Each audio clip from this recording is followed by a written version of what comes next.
There dems is. This music is stressing me out a little bit. I'm sorry.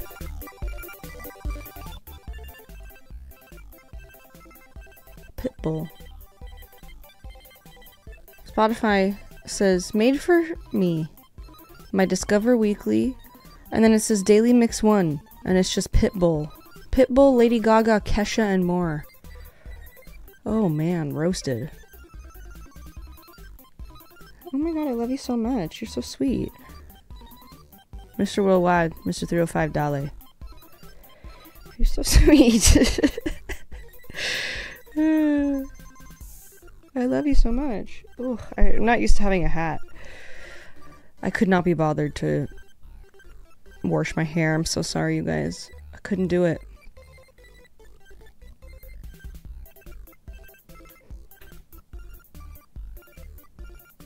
I will say though, I know an unhealthy amount of Pitbull songs, I would say. Definitely Dale. Ahora. Well, what's the plan today? I woke up feeling really tired, so I'm not gonna play anything crazy. I got this as a gift. The shirt. If I had to guess, Etsy.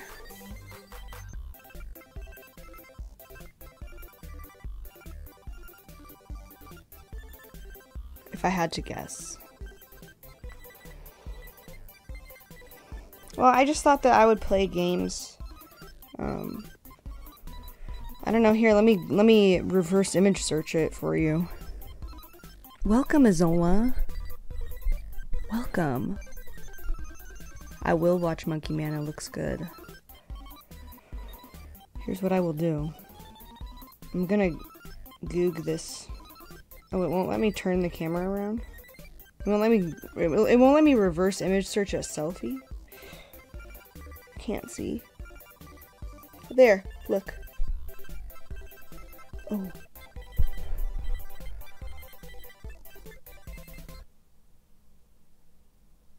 Can't see where the button is. Okay.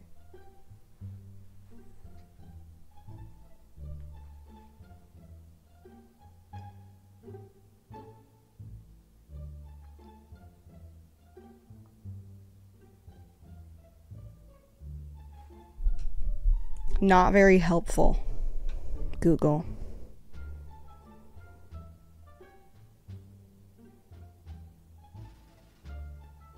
Maybe if I add Obi-Wan. I found it.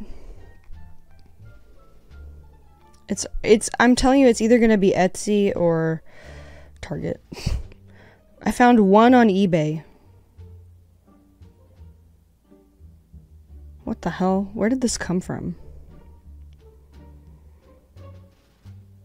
Mad Engine? What is that?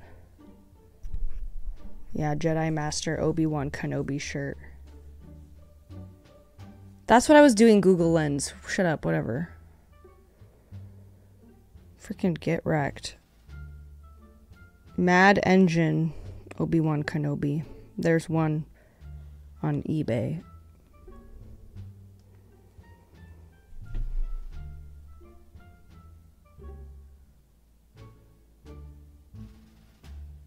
I do like a graphic tee.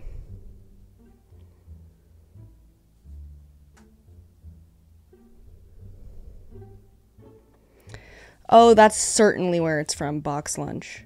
It's got to be Box Lunch. Box Lunch is, I'm pretty sure, owned by the Hot Topic people, but it's less emo. It's Hot Topic, but more for nerds. Sean, thank you so much for subscribing. This, I don't know where this is from. Honestly, this could be a Brandy Melville from back in the day.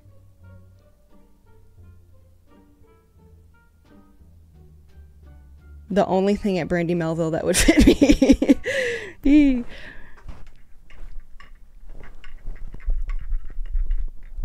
anybody watch that Brandy Melville thing? I haven't watched it yet.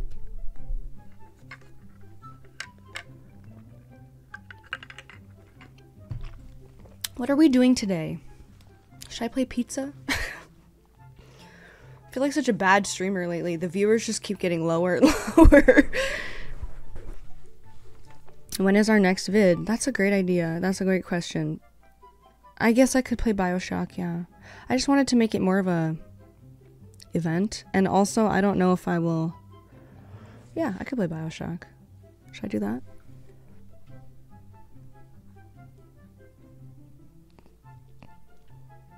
No, I haven't seen Fallout. To be honest, I don't really want to watch it. I don't really care.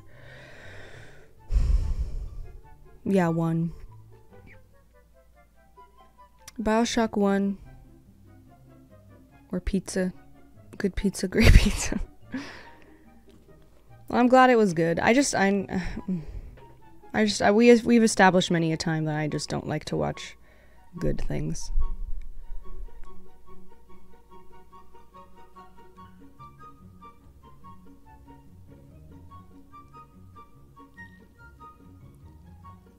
Well, no, I know Sekiro would be more of an event. I don't want that now. I don't want an event right now. I want it to be... I don't want to make it a big deal. Oh, but you're saying, yeah, that a BioShock isn't that big of a deal. Okay. No, I never finished Last of Us. I'm sorry. That one I'm more interested in, and I still can't bring myself to do it. And people out in the world are starting to tell me... yeah, I am down with 600-pound life. People out in the world are like, oh my god, I loved Last of Us. I can't wait for the 2nd season.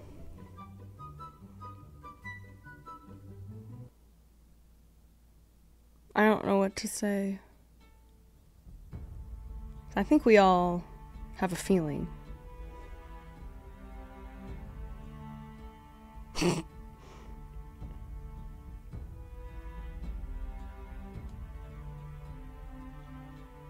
All I say is, if it's anything like I think it's gonna be, based on the games, there's gonna be way more crying.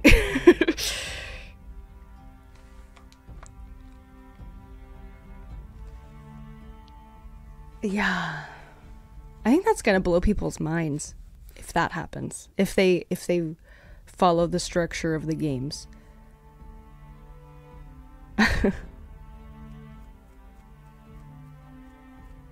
Yeah.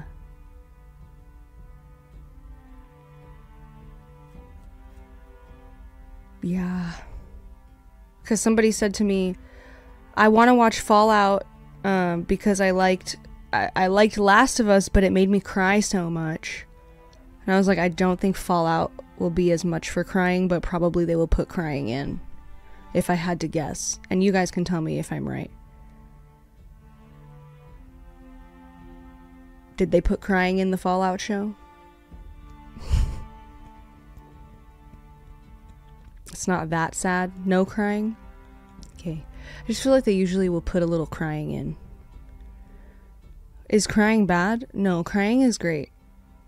I love to cry. A little bit of crying in the finale. I can see that.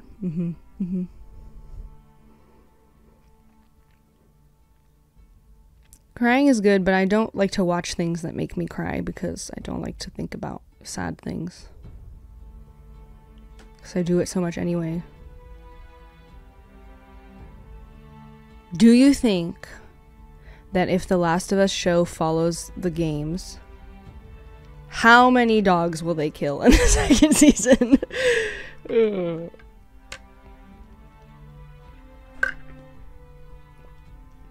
Because I don't like that. People aren't gonna like that.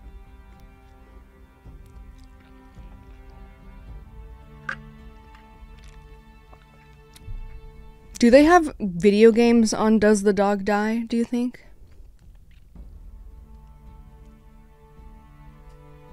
Because that would be good to check.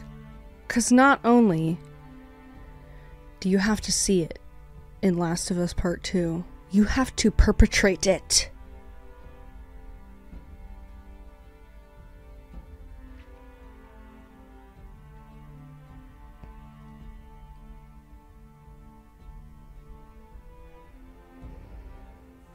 How did the collab with Donkey come about? Well, we are friendly friends. And we said, hello, we would like to do something for April Fools. Please, would you like to? If we wrote the whole thing, you can do whatever you want. You can read our words, you can not read our words, whatever you want to do. And we just like wrote up a little script for him. Matt did, obviously. He was like, yeah, for sure. Absolutely. We were like, again, no, feel free to do whatever, or any of it, or none of it, whatever you want to do. And then he did it. And we were like, oh my god, I can't believe he did it. This is happening.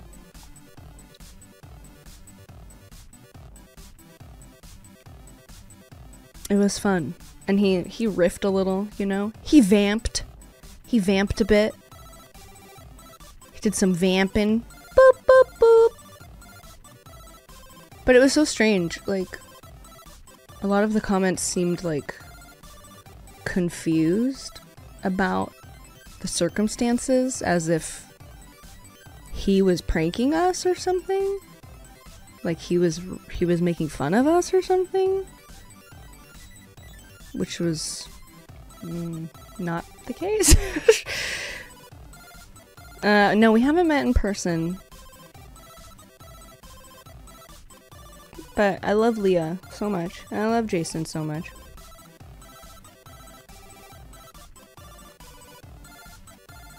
The Steam Deck is good.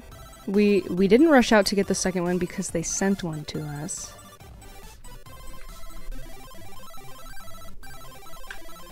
That's nice, Tato. Hi!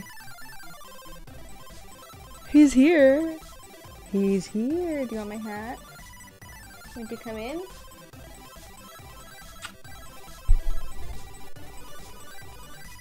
Yeah. I love them. They're busy parents now. You're so cute. Could you be any cuter? I don't think so.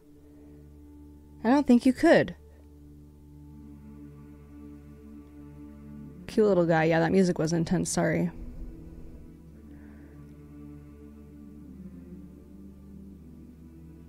Look at that handsome boy. Oh, look at him.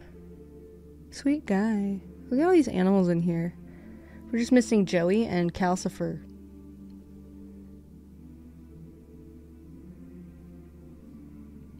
Right? Josepher. One of my best friends calls Booker and Daphne, Daphner and Bookney. So there's that.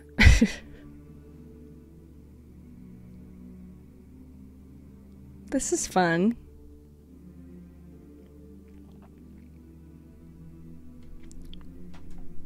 Oh.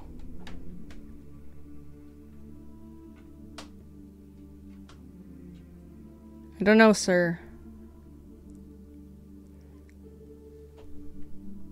What's the plan?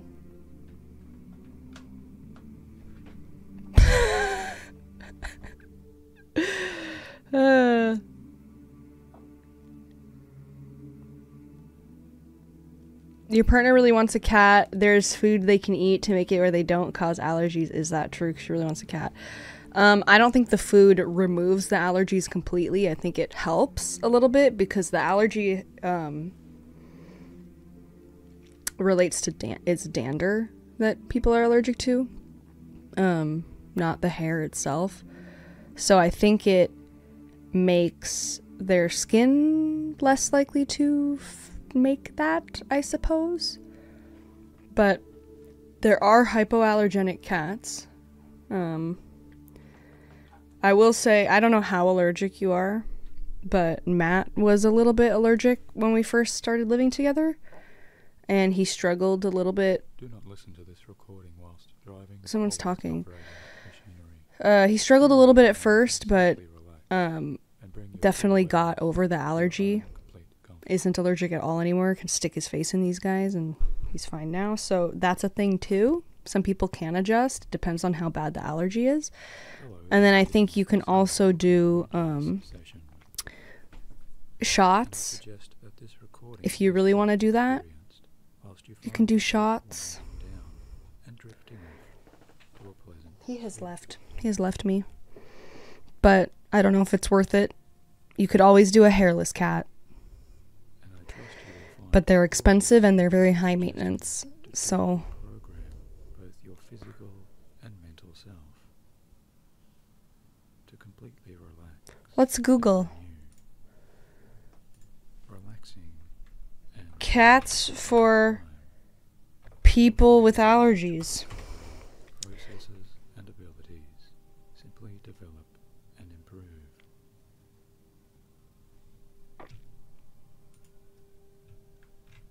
I guess you could get a purebred something that has less allergies, but Because your own subconscious or unconscious self is here already learning exactly yeah. how to But you could medicate. Who is talking? healthiest minds, healthiest. Who is telling me a story? Deep sleep meditation. Why not? No, thank you. I'm not sleeping.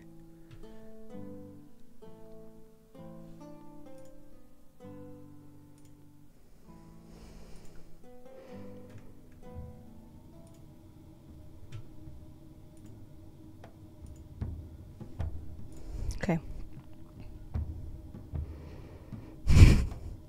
It was a guided meditation. Okay, hypoallergenic cat. While all cats produce allergens in their fur, saliva, and urine, some breeds, commonly called hypoallergenic cats, produce lower levels of protein that trigger the allergies. Oh, I see. So it's the enzymes in their stuff, not so much the dander.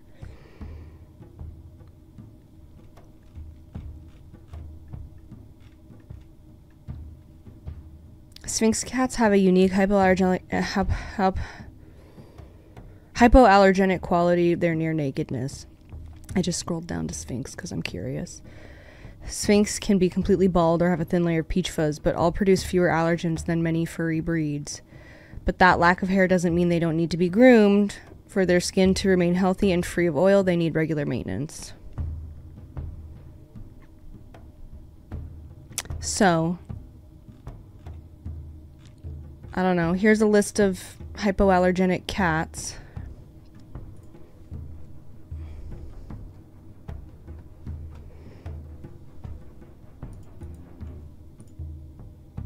There you go. There are ways around it. But, you know. I feel like you could are you allergic to dogs too? Because I feel like you could get a different kind of animal that would satisfy the frickin' oh yeah, Pesach, it's Passover.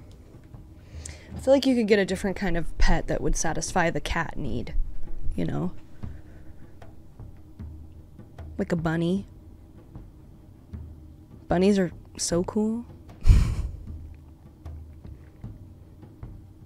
Or like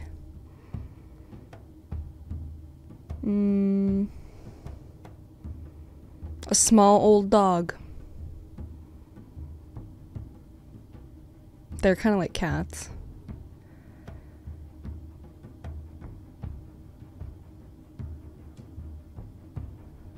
They started accepting them in our buildings, no dogs, unfortunately, because I love dogs. Well,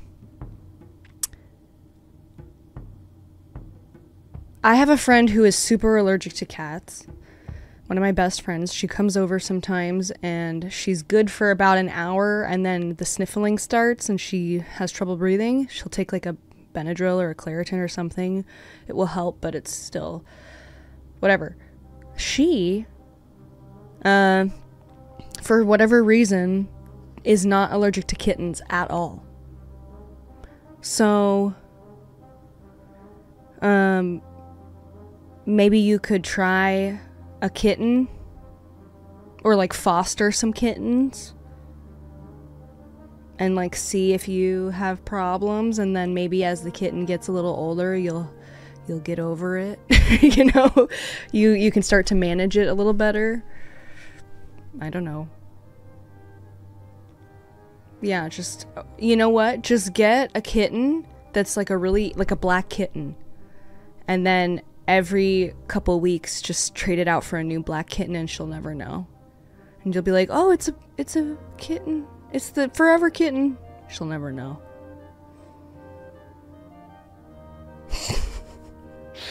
I'm just kidding. Don't do that. Obviously, that's evil.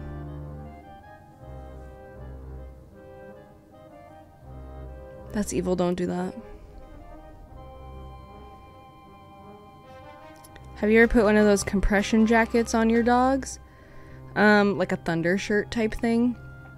I got one for Booker, but he has big boobies, so it didn't really fit him so good. I don't know how much it helped either. But I do put shirts on Joey sometimes when he's extra neurospicy. And it really helps him. Joey, my cat. Yeah, Booker has huge boobies. He has huge big chest. And a tiny snatched waist. Pink wig, thick ass, give him whiplash. That's Booker. He's got a beautiful hourglass figure. What are they so tired about, I wonder all the time. What could they possibly be so tired about? You know?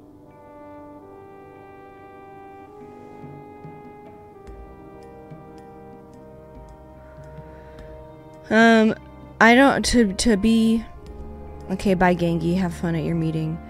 To be clear, the shirt that I put on Joey is not a thunder shirt, it's just a shirt. It's just a cat, it's a dog, small dog shirt. And it hugs him a little bit, but it's not like a compression shirt.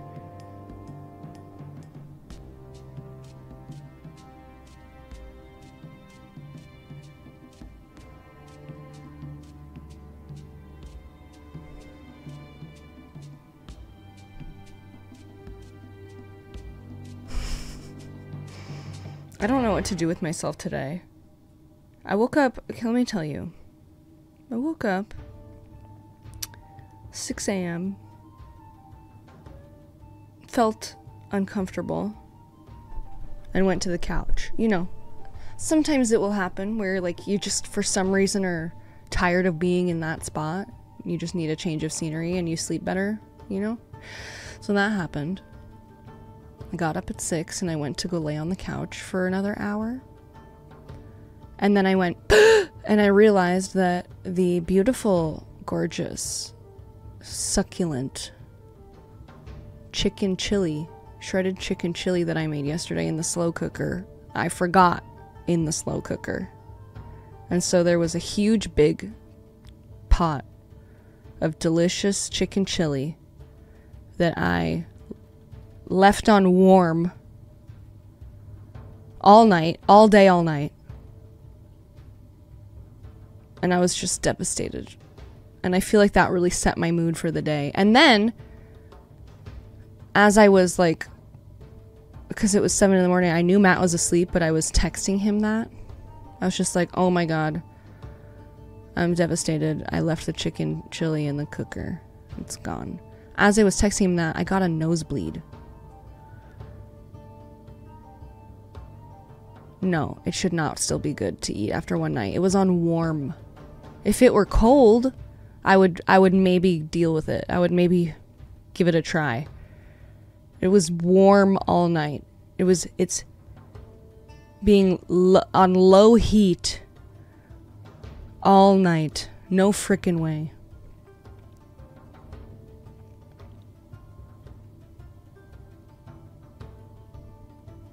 Botulism. Asbestos. Chronic diarrhea. I do have a case of the Mondays. So you know, it really set my mood for the day. Lead poisoning. Smallpox. Gonorrhea.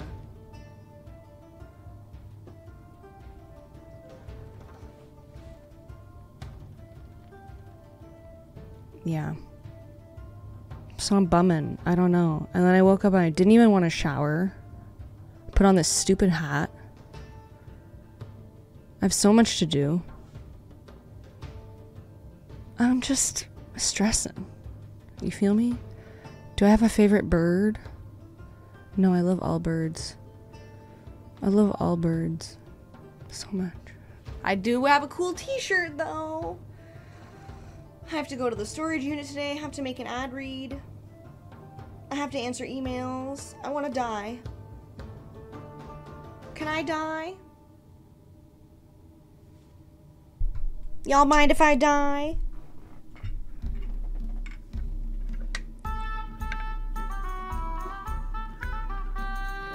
Here comes the fun.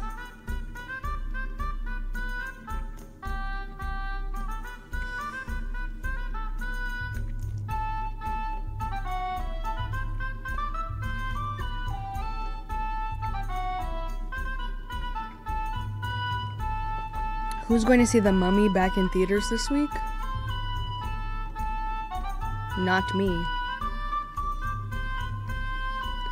The only thing that could make me go to the theaters... Ow! Ow! My ear! There's too many things crunching my ear. Was Megan and Evil Dead Rise. And my chair was so squeaky at Evil Dead Rise. Every time I shifted, it was like in the movie. Why go? Why go? Why go to the theater?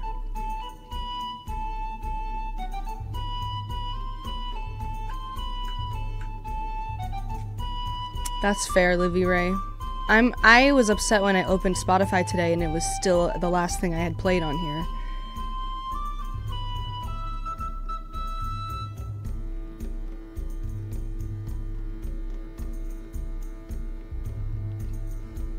Boy, I wish I had something to talk about. I have nothing.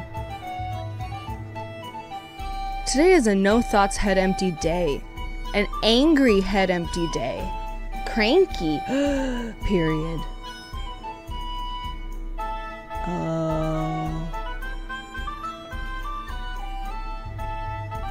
That'll do it. That'll do it. Any second now. Any day now. I'm due for the big one. Oh! You had fun at Ren Fair? We were thinking about doing a Ren Fair vlog, but we decided against it because I think it will just be too much. We went once, and Ren Fair is definitely a place where people know who we are. You know, it's not IKEA, it's not Target, it's nerds. And so that's a place where we got a lot of hello highs, which I love. I love hello highs. I love a stop and chat, but if we're trying to make a video, I think it will just be, it's very chaos there. We like to hide away in aisles, you know? We don't want to be the center of attention. We like to hide behind, you know, products. So I think it will just be too much for us. I'm pretty positive my color season is deep autumn. Pretty basic. Yeah, it's busy. It's busy at Ren Fair, and it's dusty. I think it would just be too much. You know, at a place like that, if we're trying to do any filming, any sort of like, I'm here at Ren Fair, and I'm gonna do this, and I'm standing here like this, kind of like Nintendo World. But even that is like more just normal randos. It's not as many like if you're going to Ren Fair, you're a nerd. Me too, also. No shade. Nerd good. But you gotta know what you're about to go there. There's not a lot of randos at Ren Fair. You don't be like, oh. You don't accidentally end up at Ren Fair. It is such a schlep. It's in the middle of nowhere. So you're going there with a purpose and with a fake sword. And you know what? The overlap, the mandorla, in the Venn diagram of girlfriend reviews enjoyers and people who like to bring fake swords to Ren Fair. And so I just feel like I don't want to be a spectacle. Also. I'm not trying to say that I'm a big famous person. I'm only famous in certain places.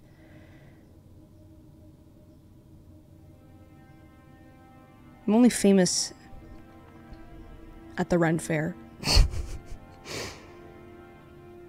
And the amount of fame is this much. But still, I don't want to be filming in front of people and have them know who we are, and that's weird.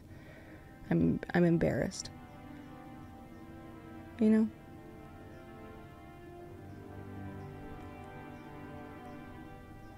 Yeah.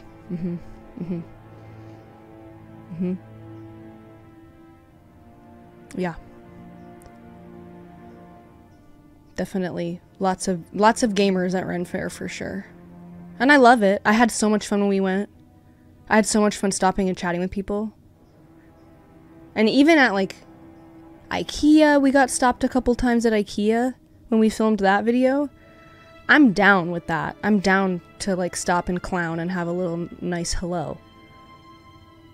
But I just feel like that's too much chaos to combine those things. If I were ever to randomly see you in public, how would you like to be greeted? I think I would just like for you to stop right where you are, point at me, and just start screaming at the top of your lungs. Like a horror movie or something. Okay? And then I'll go... and I'll run and I'll go to the bathroom and I'll look in the mirror and I'll be like... like that. Yeah, body snatchers. Like that.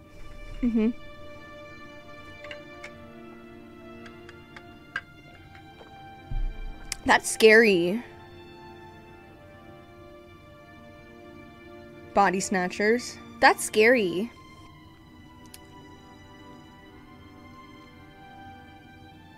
I need a new horror movie to watch. I haven't watched one in a long time. Or, if you think there's a chance that you might run into me, I hope that you have a pocket full of those little popper things that you throw on the ground, those little crackerlers. Or like a smoke bomb or something, and you can just be like, poof. Give me a show. No, Potato left me. It's just me and Booker now. Yeah. Maybe a Molotov cocktail right to my noggin. Or actual poppers. Just do a run by with a bottle of poppers under my nose.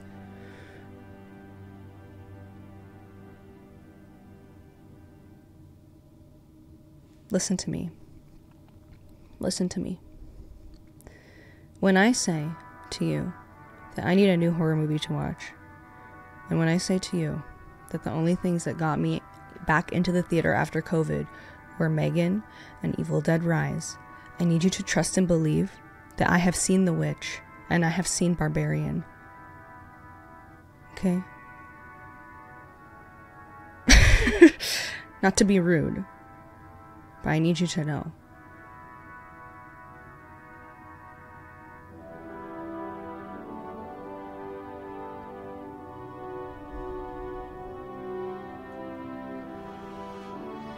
I do want to see Abigail.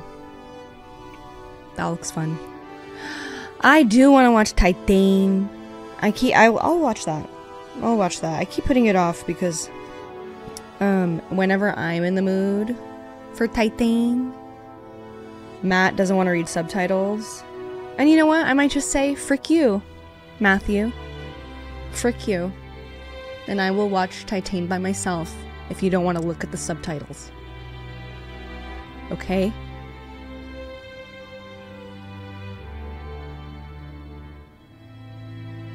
Did you enjoy No One Will Save You? Is that the alien one with the girl from Last of Us? The girl that's gonna be Abby? I did like it. I also found the ending to be really weird and stupid. But I enjoyed the whole time and I thought her performance was stellar. And I liked all those aliens that they had in there.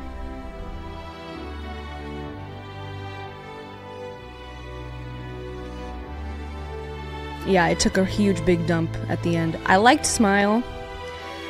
I liked looking at Smile, but the more I thought about it after I watched it, the less I liked it. I didn't like the ending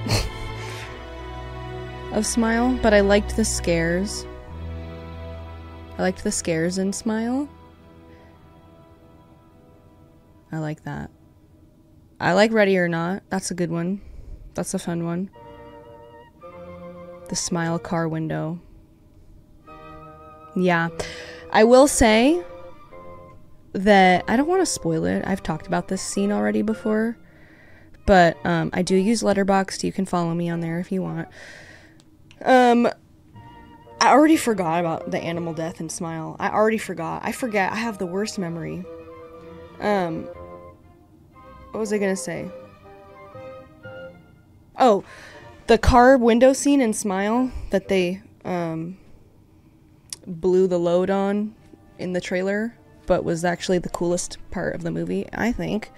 I think that they ripped that off. I think they ripped it off. Or they just happened to have a very similar great idea as a Spanish horror movie from a few years prior. I don't know. I like the Jordan Peele movies. I love body horror. The First Omen, is that the new one? My letterbox is Swilby. I liked Saint Maud fine. It was fine. It was good. Argentinian. Is that what that movie is? Terrifier?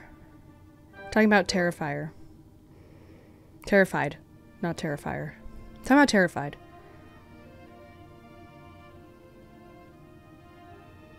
Sorry, I'm not talking about Titan anymore. Sorry. I'm talking about how they the car window scene. Argentina. Well, it's in the Spanish. Okay. I didn't mean Spanish from Spain. I meant Spanish the language. Sorry. I know Titan is French. I saw Raw. I liked Raw.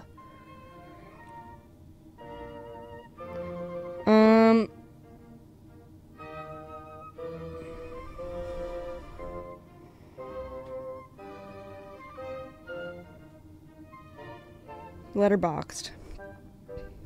No, I know. That's why I mentioned Raw, because I'm aware that they're the same. That's why I mentioned it. I'm sorry. I'm so sorry. I'm sorry, everybody. I'm really sassy for no reason. I know the reason. My ovaries. I'm sorry. Swilby.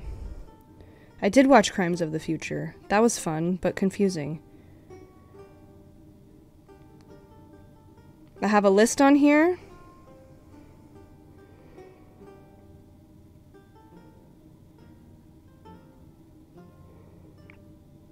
Hello, Emmy, following me on Letterboxd. Here, I'm coming for you, chat. Hello, Teddy.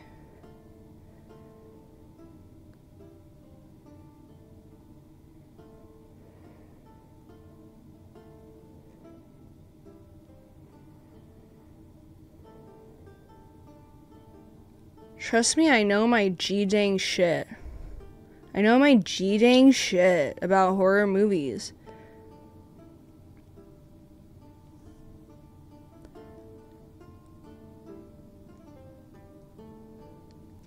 I haven't either. I don't review them ever on... I just put stars because I don't want anyone to see my words. I'm looking forward to Longlegs.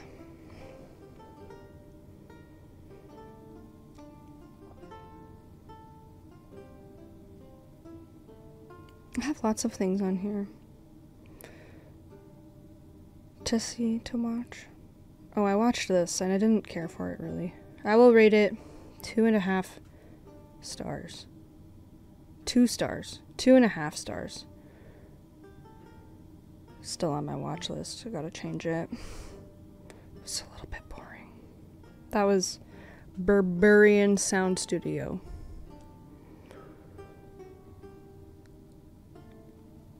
Creep is fantastic.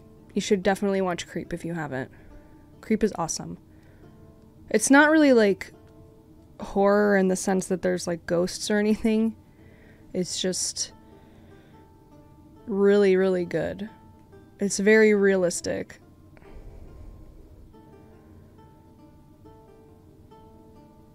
Poor Things, I really want to watch that too. The Fog...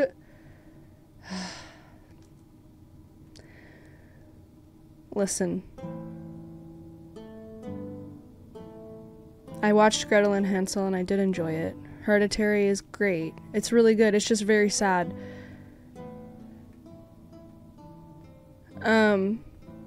It Follows I love, but I've seen it a lot of times. Every time I watch it, I like it less, but I still really like it. We could combine this horror trip and movie night cinema club. Yeah, we can. I love horror. No, Matt is not on Letterboxd. Sorry. It looks pretentious. Poor Things does. Well, what's his name? The director guy.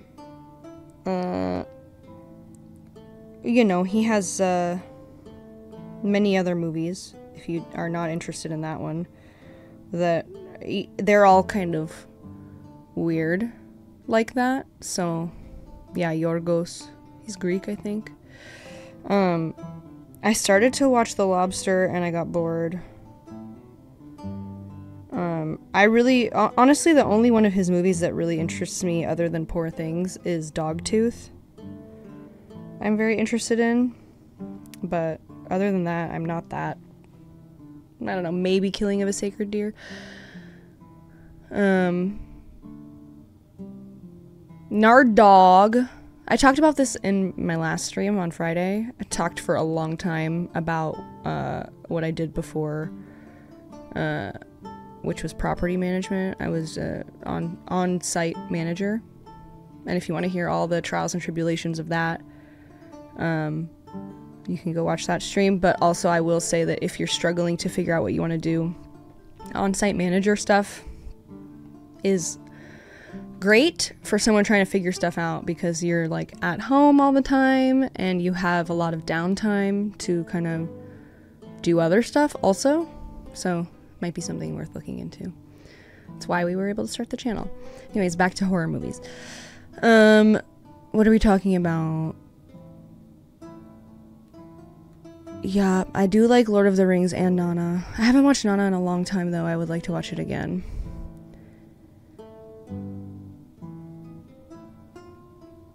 Yeah, don't trust old ladies is basically the moral of the story. Don't trust anyone. I haven't seen Bodies, Bodies, Bodies yet. Truly, honestly, the Pete Davidson hurdle is a big obstacle for me to get over. But, yeah. Are there any movies that Matt loves and I hate? I mean, no. There are movies that he's tried to get me to watch that I just am, like, bored during. For example, I think if I'm not in the right frame of mind for a film, then it's hard for me. So he put on No Country for Old Men once, and I still haven't watched it, but I think we shut it off. I mean, we did shut it off, and it's not because I didn't like it. I don't remember. It was probably just because I was had Spilkus, had ants in my pants. So, but I loved frickin' the oil one. Milkshake. No, what's the other, that one? You know. Daniel, Plainview. There Will Be Blood. I liked that a lot. Most of the things that Matt shows me I really like. Yeah, I abandoned my boy. I just have to be in the right frame of mind. I'm easy to please, okay? There's not a lot that I won't find some enjoyment out of. But I am hard to impress. Okay? I'll watch anything. I'll enjoy it.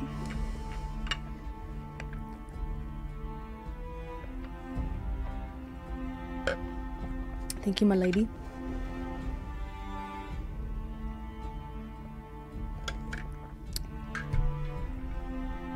Yes, somebody just asked me about that. No One Will Save You. I liked it. I thought it was good. Matt enjoyed it as an alien connoisseur. He liked all of the references to like UFO stuff that I'm unaware of, but he was explaining to me the whole time.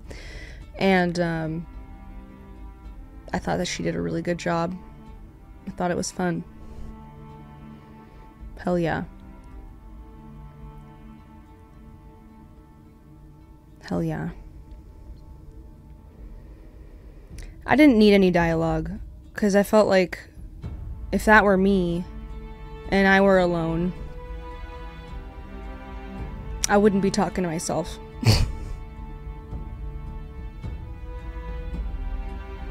You know? I will say though, the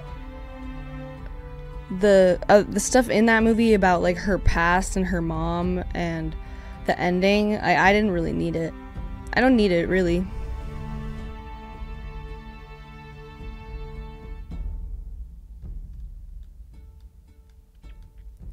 I will not play Persona 3. There's nothing you can do to make me or Matt do it, but I will listen to the music, okay?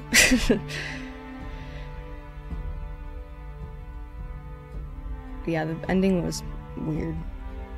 The ending was not it for me.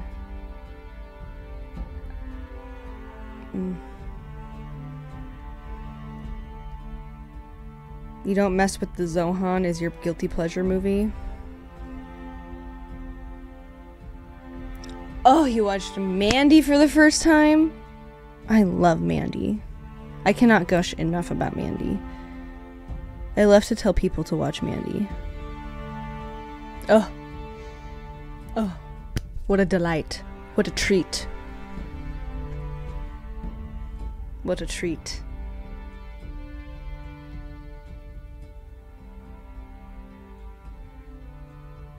Can I show you something?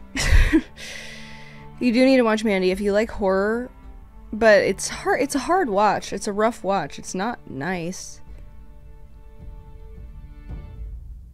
Yes, of course I've seen Nope. I know all about Jean Jacket.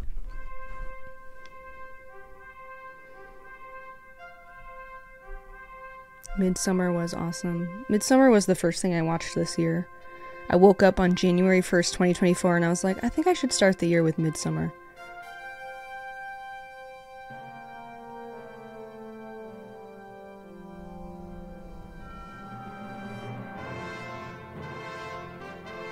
Watch Mandy. I shared my list in there of my big horror movie recommendations. This is some triumphant music.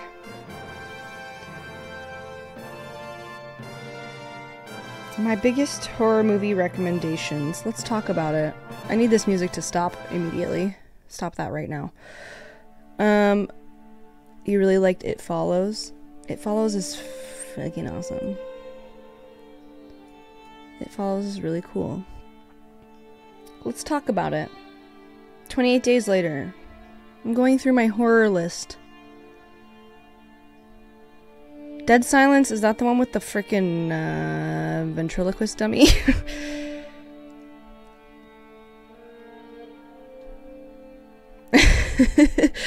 I watched not the Anthony Anthony Hopkins is in a different ventriloquist dummy movie that actually I heard is supposed to be good, and that he learned how to do ventriloquism for the movie. I haven't seen that. I have seen Dead Silence, the one from the early 2000s. It's really bad.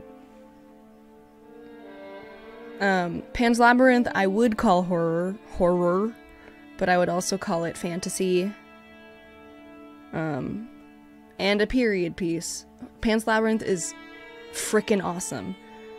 There are horror elements to it. It's pretty scary sometimes, but also it's beautiful and whimsical and delightful, and my mom is terrified of everything, and she loves Pan's Labyrinth, so if that helps. Cabin in the Woods, I love. I think it's so fun.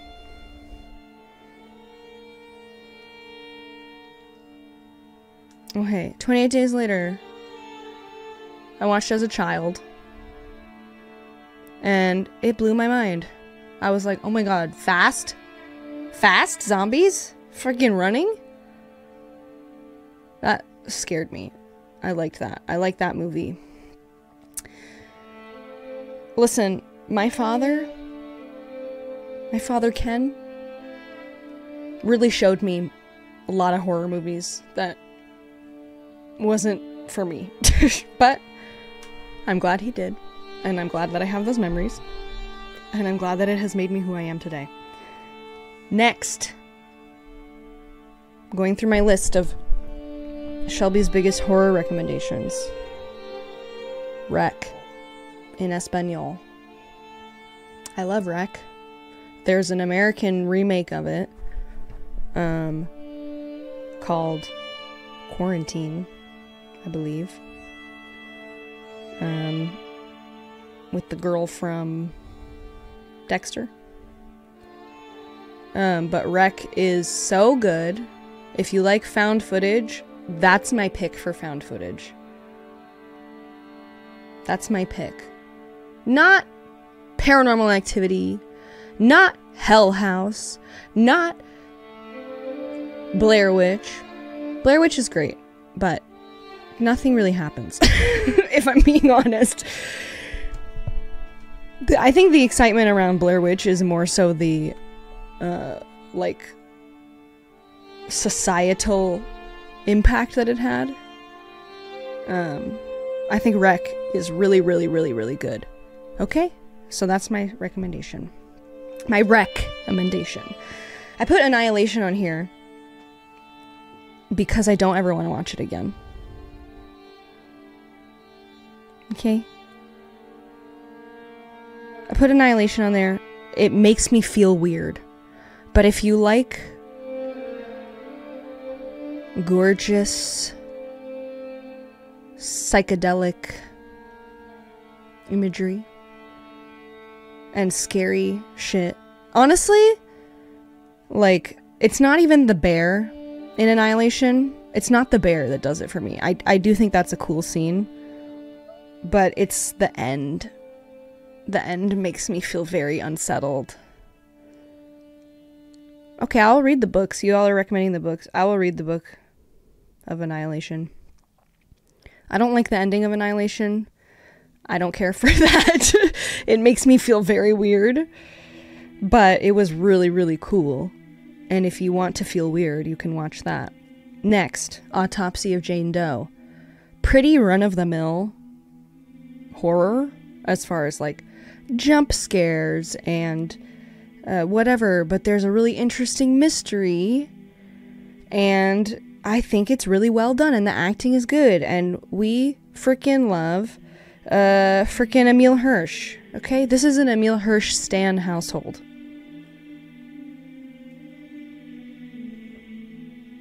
Okay?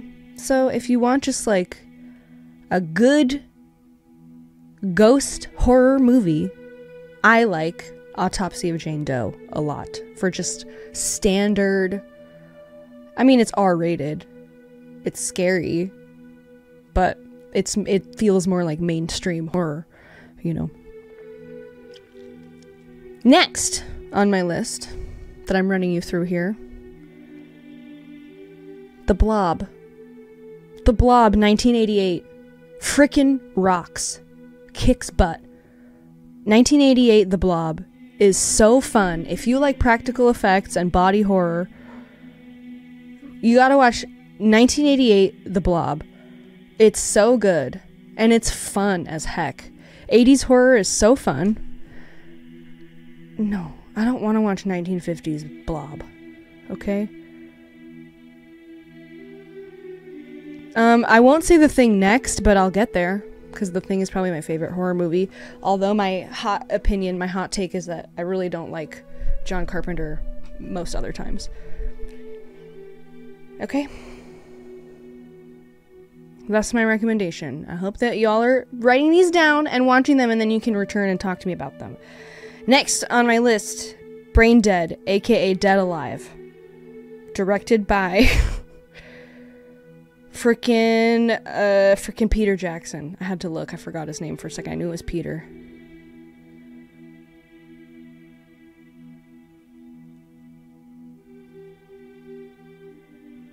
Okay. This is a movie that Dead Alive / Brain Dead is really silly. It's really stupid.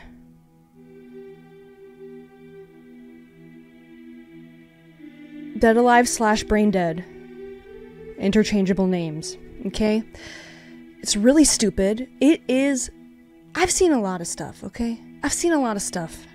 Dead Alive / Brain Dead is probably the bloodiest, goriest, campiest thing I have ever seen. It is so fun, but it's practical effects also because it's old and low budge. But, well, here's the thing. Hostel is nasty, but it's also like not real. You know? And Dead Alive / Brain Dead, it's very silly. It's very silly. It's like Evil Dead a little bit. If you like Evil Dead, you'll probably like Dead Alive.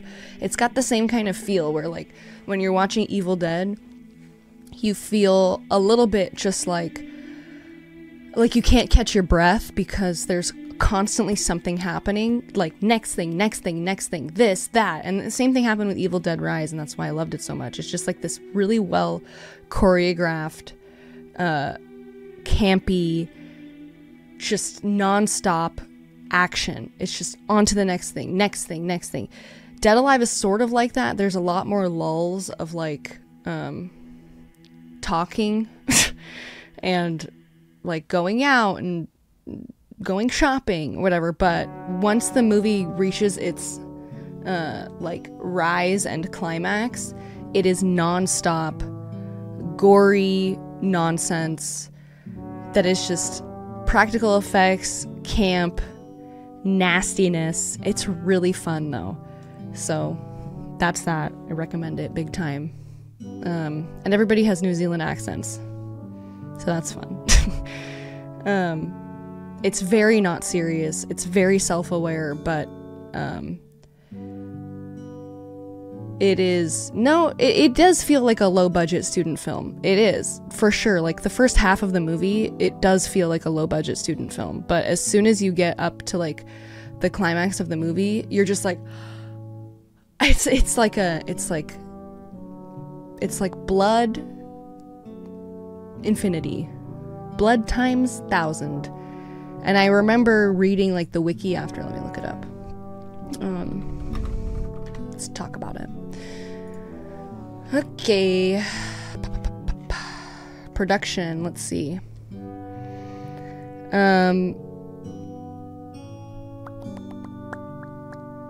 Film was shot on 16 millimeter, so the budget could be spent on effects. The film special effects were crafted by Bob McCarran. Some miniature models being created by Jackson himself.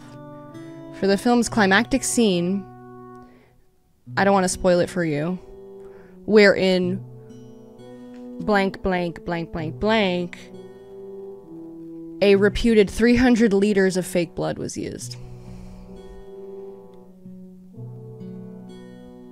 That's 79.2 gallons of fake blood. And it's awesome. It's awesome. It's really fun. It's camp. Oh, okay, yeah, no, you didn't see this one. You gotta watch this one. 1992, Brain Dead, Dead Alive. So, really fun. There's a whole scene where he has like a... Honestly, one of my favorite scenes, and I'm waiting for a time when we can use it in a video. He has like a full-blown fist fight with a zombie baby in a park, and I think it's so fun. It's so silly. I was dying. Anyways, so that's the vibe of that. Next on the list, Candyman. Original Candyman. That shit slaps. That shit slaps. And it's... I just love it. There's so much to think about and to discuss.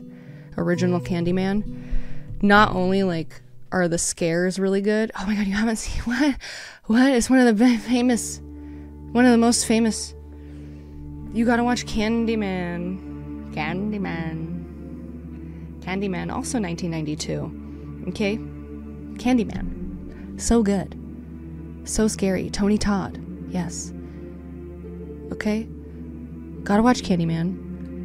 Not only is it just straight up scary, but if you try to be a film student about it, and you try to look into like the like racial stuff, and you know, you start thinking about it more than the movie tells you, because the movie tells you quite a bit. Movie's like, listen, this is about race. Deal with it, idiot. And it's pretty fucking awesome. it's scary, and it's like a more modern day version of where these myths and legends come from, where they are born from.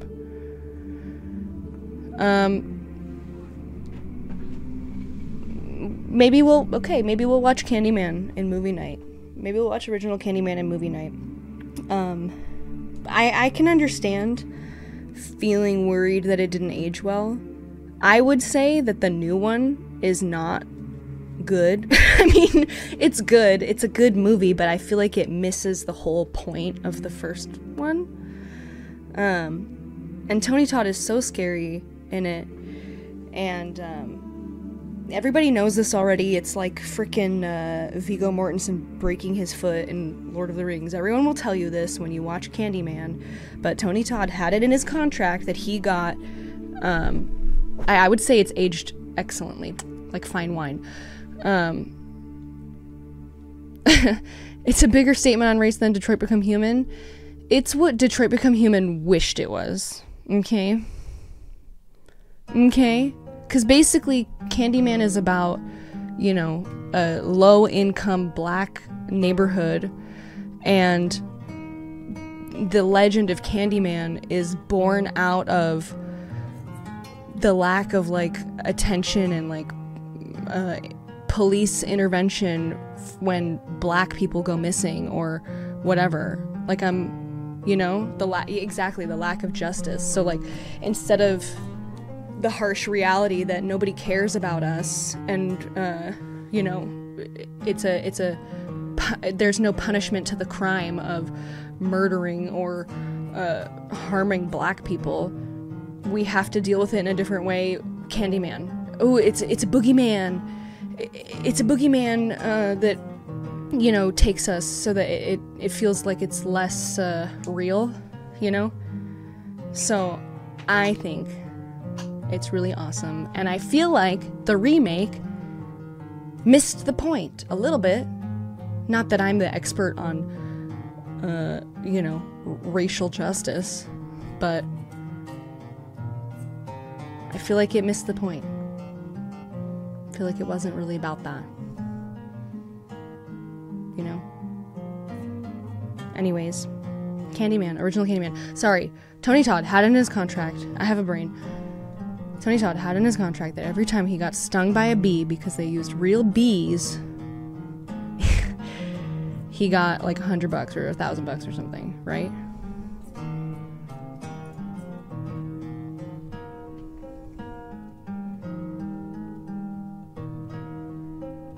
And so he got a lot of money. Real bees, not the bees. Okay? So that's that. Candyman. Watch it. Really good. Okay? Blob would be awesome for movie night. Next on my list is Carrie. I love Carrie. I think Sissy Spacek is so cool. And I think it's a good one. I think it's scary as a young woman in the world. Okay? Read it, never watched that either. Well, I think that you should watch it because I think it's pretty good. I think it's pretty good. They're all gonna laugh at you! So scary. And that ending scared me a lot as a child. So that's that. Carrie, watch it. Okay? Next on my list everybody loves Drag Me to Hell. This is a Sam Raimi household, okay? Drag Me to Hell is pretty cuckoo bananas. Do I like any of Stephen King's novels? I haven't read any, but Matt has, so you can ask him about that. Okay? Well, listen, I love a horror comedy. Okay? I like that.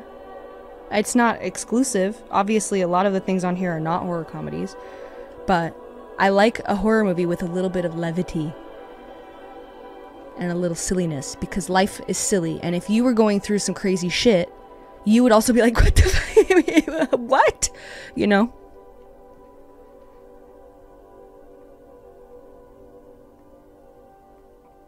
It is very silly. And you'll find that in a lot of Sam Raimi pieces, like Evil Dead, which is next on my list. Okay? I think Drag Me to Hell is awesome. I think it's really gross. It's surprisingly foul. Like, surprisingly... Like, there's some parts with that old lady that literally made me, like... gross. But it's fun. And it's more of that, like, classic horror tale. Why is this music so freaking scary today? More of that classic horror thing where, like, okay, we have a curse, we have some sort of thing that we have to figure out how to lift before I am dead. So think The Ring, think Final Destination, that sort of thing. Like, One Missed Call, that early 2000s, you know, there's a curse, it's going through people, we gotta figure out how to avoid it. So, I like that and I think it's fun. Next, Evil Dead, obviously... Not so. Honestly, Evil Dead 2 and Evil Dead, for me, it's hard. It's hard. I don't know which one I would recommend more.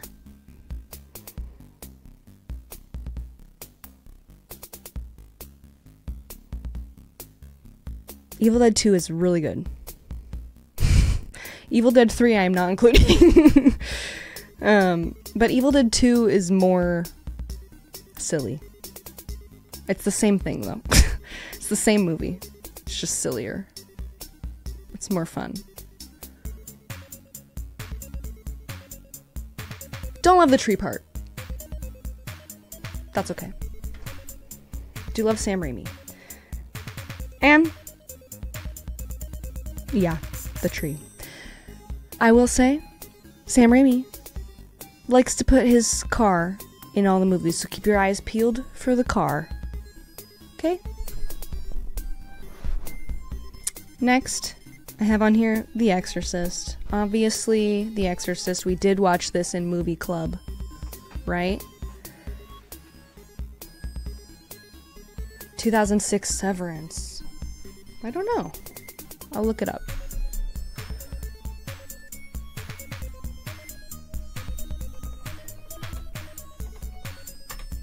When does season 2 of Severance come out? No, I've never seen this. I'll watch it. Sounds fun. Movie club is just a thing that I was doing for a brief amount of time where I was forcing people to watch movies with me in Discord. I was silent, but I was streaming the movie and then we were typing in the chat, watching movies. It was fun. So we'll do it again, okay? Exorcist. I think we watched it because some stupid idiots had never seen it. And I could talk about Exorcist forever. It is a little slow. It's not that slow though. You know, I was a little worried watching it in movie club and then I felt like I was at the edge of my seat the whole time. But it's okay, I understand. It's old. It's old. Okay? Next. Yeah, you need a slow build, because by the end it's just fucking panic. I never watch movies on stream because I don't want to get copyright striked. I would say Rosemary's Baby is so much slower than Exorcist. I haven't seen Rosemary's Baby since I was a child, and that shit put me to sleep. But I maybe should watch it again. I just remember being so annoyed that they never showed me the baby. I was so mad.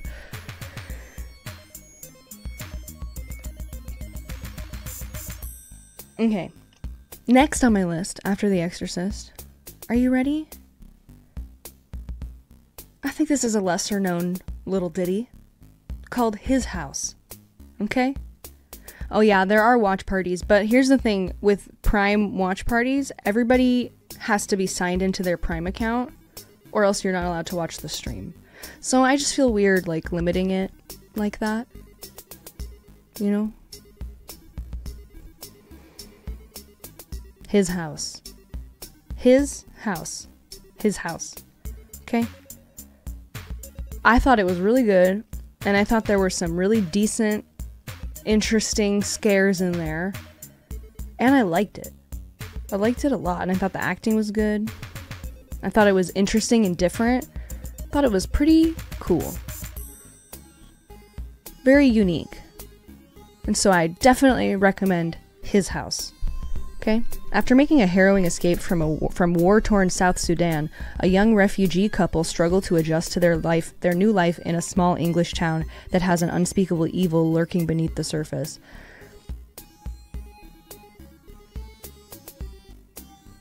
So this couple, Sudan refugees in England, in London, and they're in this shitty little house, and Matt Smith is in it too, and I know you guys love him because you're freaks.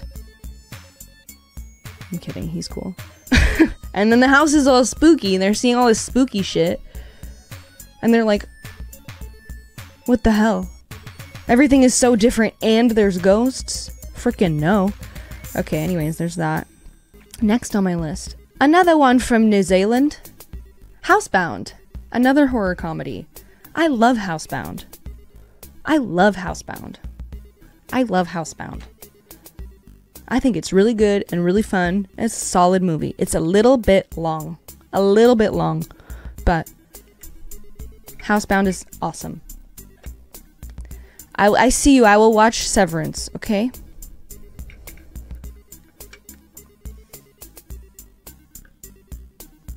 Are you talking about The Woman in Black? Because Matt and I have we have an inside joke that I'm about to let you guys in on. It doesn't feel long, Housebound. It's only 109 minutes. It does feel a little bit like it should be 90 minutes. But I love Housebound, and I can't recommend it enough. I think it's a lesser known, really good. It's fun. It's funny, and the people in it are all really good, and it's quirky. I'll read you the spiel. When Kylie Bucknell is sentenced to home detention, she's forced to come to terms with her unsociable behavior, her blabbering mother, and a hostile spirit who seems less than happy about the new living arrangement. Okay? So, watch that. I like it. Housebound is on Tubi, that's where I watched it last. It's for free. Okay, next. It 2017. Obviously, it's really good. I will say. I'm gonna do this, and I'm gonna do this, and I'm gonna do this. Hello. It 2017. Really good. I think all the kids are awesome in it. I think it's a pretty fun time. I think all the scares are really awesome. I think Pennywise is really awesome. Really, really good. Chapter 2 doesn't hit as hard. Not as good. But the made-for-TV movie that everybody loves to talk about, Tim Curry, obviously Tim Curry is great. Those movies are so boring and so bad. Do not watch them. It's not good. So here we go. That's that, obviously. Next, Let the Right One In. Oh, sorry, the inside joke. I'm so sorry. Thank you for reminding me. The inside joke about Harry Potter with the old lady, is the woman in black, is that we tried to watch it once, and it was so... We only watched it for like 10 or 15 minutes, and it was just so boring. Daniel Radcliffe in a freaking Victorian little boy outfit, walking around looking at stuff. And so we call that movie Daniel Radcliffe Looks at Things. Of him just like... And then the music was like... Nee. You know, he walks up to like a painting and he just goes... And the music is like... And then he walks away. So that's... That's what we call it. Daniel Radcliffe Looks at Things is that movie. Yeah, Let the Right One In, original, 2008. I have seen Swiss Army Man and I did like it. Let the Right One In, not the Chloe Grace Moretz one. Okay.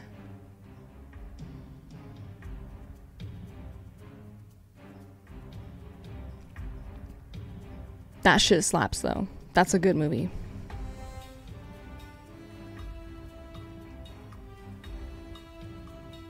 Let the Right One In. Look at this person telling you where to watch all the things I'm recommending. Wow. Next, Megan. So fun. Thank you. I know. I have excellent, exceptional taste. Thank you. Megan. Obviously Megan. I like to have fun. I like fun horror. Let the Right One In isn't fun. But a lot of these are very high energy and fun.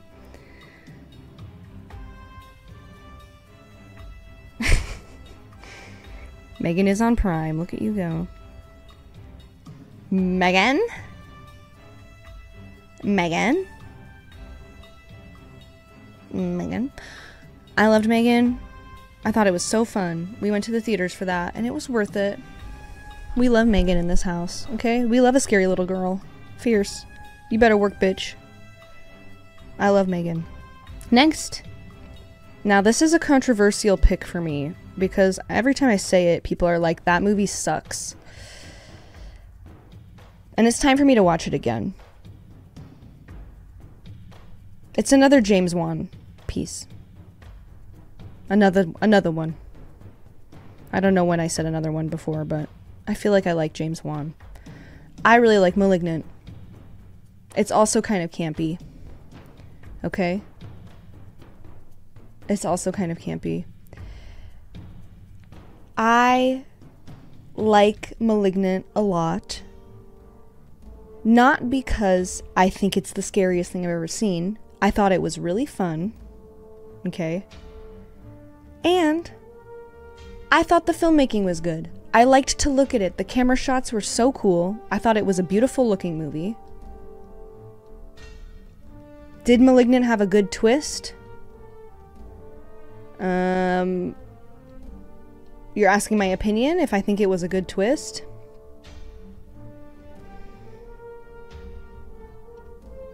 It didn't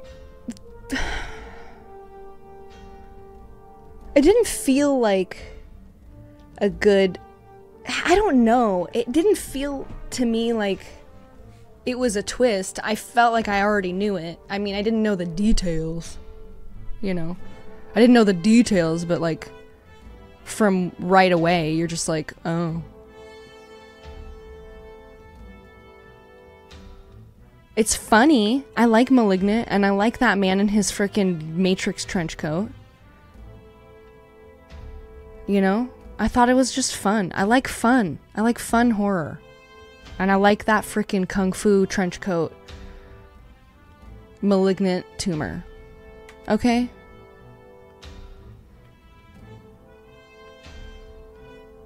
And also, I'm very interested in medical mysteries, so it was right up my alley. Horror shows like Haunting of Hill House, I like in theory, but if that man doesn't stop freaking giving me the saddest monologues from drama class, I can't do it anymore. I can't do it anymore. The melodrama, I cannot.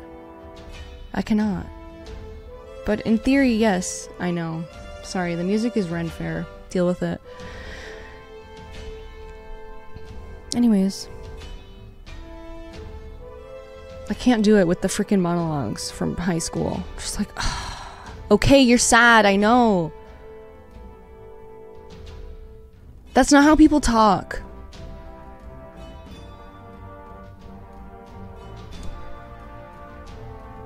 People don't do that.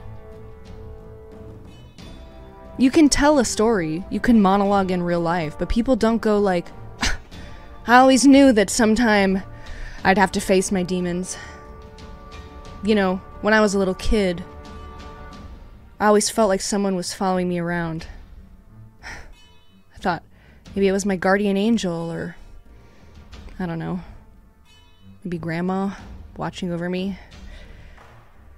But then I realized it wasn't family. It wasn't comforting. It wasn't here to protect me. No. It was waiting. It was waiting for a time when I was at my weakest. It was waiting for me to fuck up. The music. Anyways, that's a Mike Flanagan show, and I'm not here for it.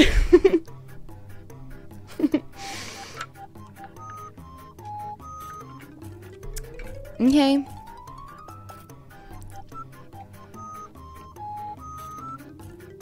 Next. Mandy, which we've discussed. I love Mandy. It's a psychedelic trip. It's an acid trip. I've never done acid, but I imagine that that's what it's like. But not fun. But it is kind of fun. Should I turn off this music? This is ridiculous. It keeps switching gears on me, this music. It's stressing me out. Okay? Mandy, Nicolas Cage, do not be deterred. I, for one, enjoy a Nicolas Cage piece, but this is for the non-Nicolas Cage enjoyers. He barely talks the entire time. It's a gorgeous film to look at. I love that lady in it. She is a chameleon. And honestly, it slaps. I think it slaps, and I think you should watch it. Okay? Next, Midsommar. Obviously.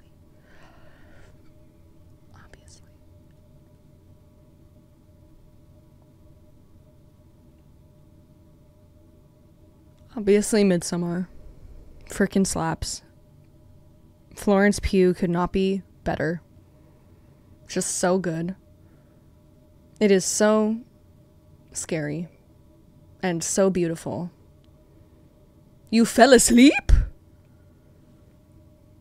Maybe try again, if I can convince you to try again. Because it doesn't feel like a typical horror movie. I mean, not to spoil, but watching Midsommar, just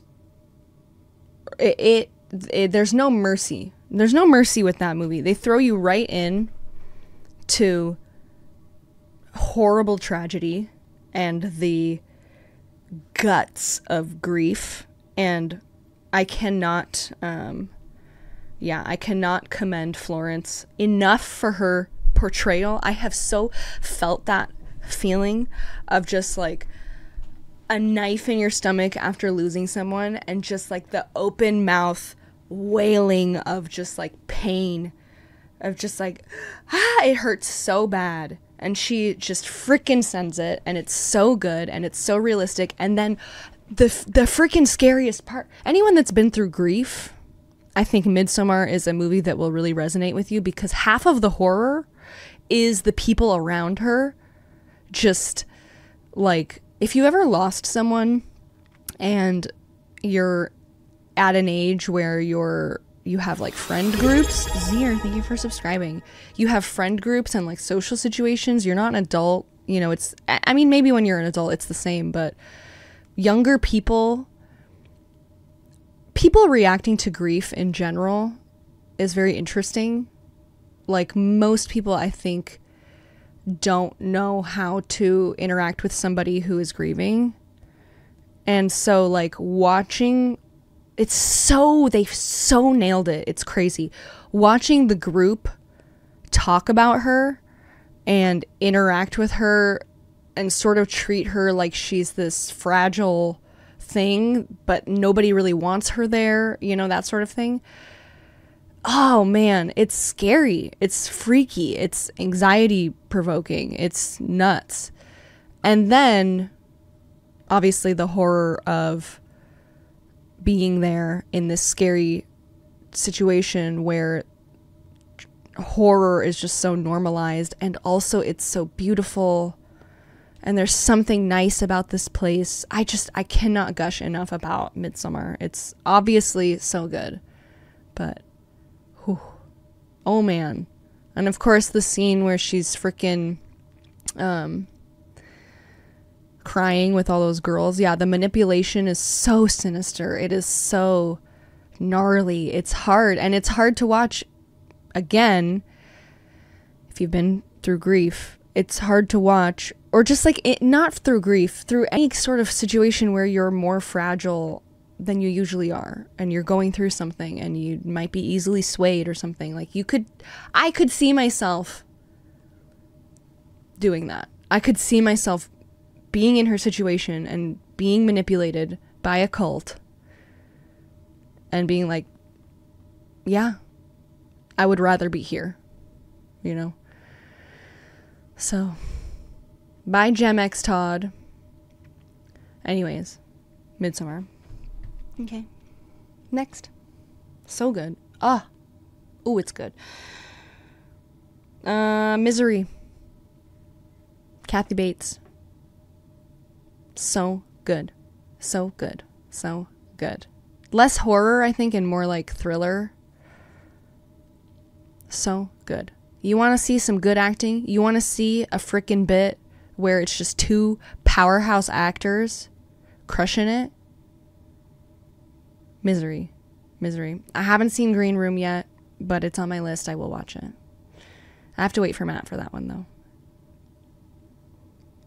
You got to pirate Misery? Where is it? It's not streaming anywhere? Just rent it.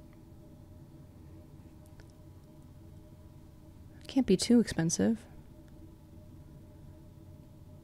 I guess so, yeah. The Sledgehammer is horror for sure, but it does feel a little bit more like a thriller with violence.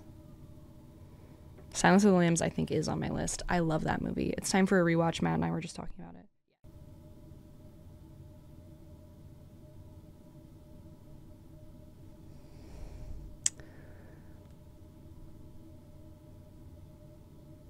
Hello?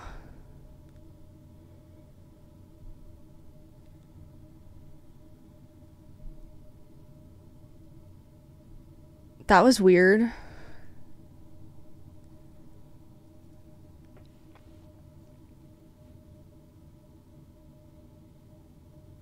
OBS freaking crashed. I don't know what happened. It just said to me all of a sudden it couldn't connect anymore.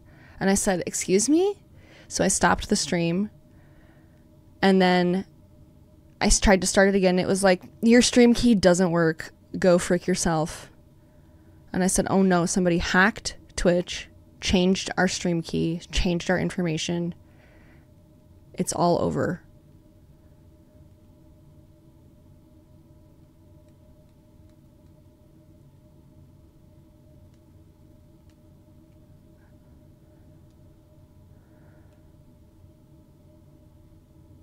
But I guess it's fine now.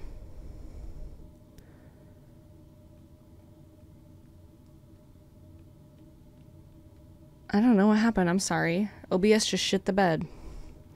Anyways, now I would like to finish my list, please.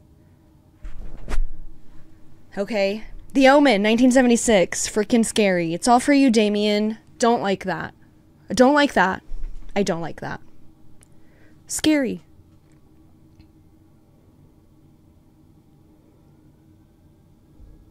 Okay. OBS didn't like my list, and I don't appreciate that. I'm gonna try to be faster now, though, because I gotta go soon. Okay. I have to add some stuff to this list too. Next. This is a good one. Pulse.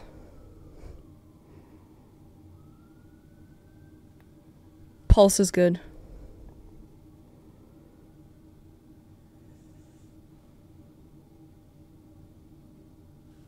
I'm so glad to hear that, A2K11. Pulse is good. Japanese horror film. A little slow, but some very effective scenes. And for me personally, the more I sat with it after it was over, the more I liked it. It's my favorite Japanese horror.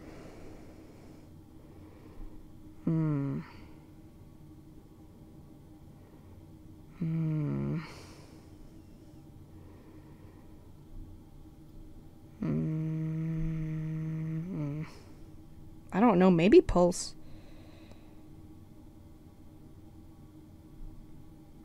I like The Eye also. It's not on this list. But I like Japanese The Eye.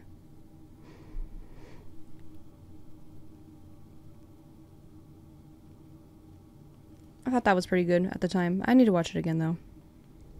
Anyways, Pulse slaps. Kind of sad, but good. I like that. Next, Raw. Obviously, we talked about Titane today. Same director, same lady. Yes, I have seen that movie where Natalie Dormer goes to Aokigahara. Is that what it's called? It better be. It was really bad. It was horrible. Don't watch it. Juice Box, thank you for 36 months. Next, okay, Raw is about cannibalism. It's one of those movies that everyone says, like, don't watch it if you are a freaking sensitive stomach. And okay, bye, term. I don't have that. And Raw, I don't know, like, Raw didn't bother me that much. I didn't think it was that bad. Honestly, like, ooh, thank you for the bits, Philip. I didn't think it was that gnarly. I guess, like, the idea of eating people is hard for some. It's not hard for me to... Hi, he's back. It's not hard for me to deal with the eating people thing. But I thought it was good, and I thought it was well acted, and I thought it was interesting. Yeah. Honestly, harder for me is, I mean, we've talked about it. Like, I can't do, like, throw up and poop. I just can't do it. So, like, Audition was hard for me. What else was hard for me? I don't know. There's a lot of things that are hard for me that have that. I don't like that. But Audition is good. I just don't like throw up. I can't do it. And especially in, like, a horror situation. There's throw up in Hostel, too. Like, there's a whole subgenre of, like, you know, if you look at the horror iceberg, you start to go down. Like, if the bottom of the iceberg is, like, literal snuff films, as you start to get closer down there, but it's not real, you start to get into the camp of, like, movies that people make just to be gross and gnarly, that have no story, and it's just whatever. Like, I would never watch this. I haven't watched it. I've looked into it, but I just don't want to do this to myself. But I like movies like Slaughtered Vomit Dolls, I think it's called. There's a whole series of it. It's just, like, not for what, you know, for what. Human Centipede, honestly, I'm fine with. I'm okay with it. It's like, and Green Inferno. I've seen parts of Green Inferno, and I've seen Human Centipede, and like there are those things in there, but it's not like, I don't know. It's not, that's not the whole point, I guess. It's part of it. It's part of the horror, but like, I don't know. I'm always looking for like horror recommendations and stuff, and unfortunately a lot of things that people will put on their lists of like most disturbing thing I've ever seen is just because it's disgusting. God, there was one recently that I was looking at. God, I don't remember. Maybe somebody would know if I described it to them. Somebody put on a list. It's a foreign film, and I was looking into it, but it was just like too much throw up and like disgustingness for me, about like a competitive eater, which obviously is my nightmare because that is a recipe for throw up. And like his son, and just like a bunch of like deranged stuff. I don't know. And I don't know, I was looking into it and I was like, this is not for me. And also something like Salo is not for me. Like that's sort of what I'm talking about, where like the whole thing is just like all about being disgusting. That's not for me. So gore I can do, but like bodily,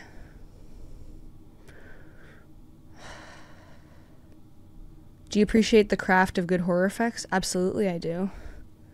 Absolutely I do. Here, I'll move this. Oop, not that. Where is it? There you go, you can see a little Tato there.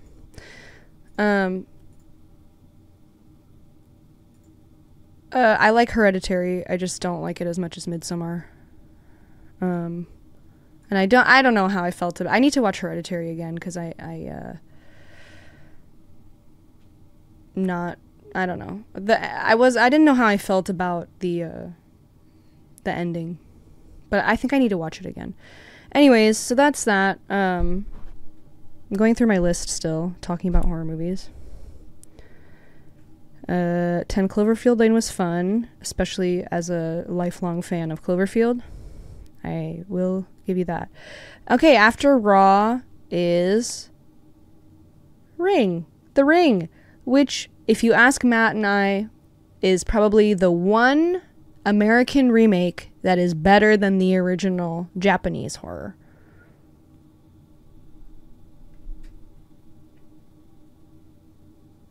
I know that's a controversial opinion. I think The Ring, Gore Verbinski's The Ring, frickin' slaps. That is just a good... Yes, Taxidermia. That was the movie. Thank you. That was the movie about the competitive eater. Thank you very much. You're a genius. I like the original Japanese movie. But damn. They're very close. And I like that guy in it. In Ringu.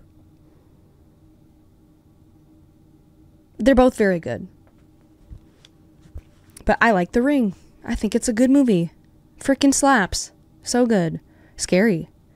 Next, another one that's sort of, you don't think it's going to be good and then it's good, is The Ruins. I think The Ruins is pretty good. If you want a, like, sort of a young ensemble, I don't know if I would call it a slasher. Boy is dreaming. I don't know if I would call it a slasher necessarily, but it's sort of like teen horror. It's gory. There's some rough stuff in it. And it's pretty freaking fun. Okay. I like that movie, The Ruins.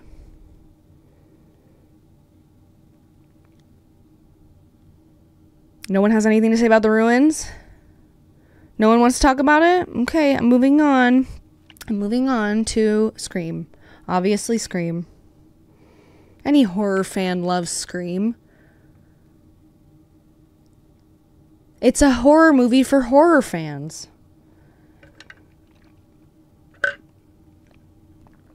Okay? So good. Scream is so good. There's nothing even to say. Scream is just so good. Anything Matthew Lillard, except 13 Ghosts. That movie sucks. That's a bad movie.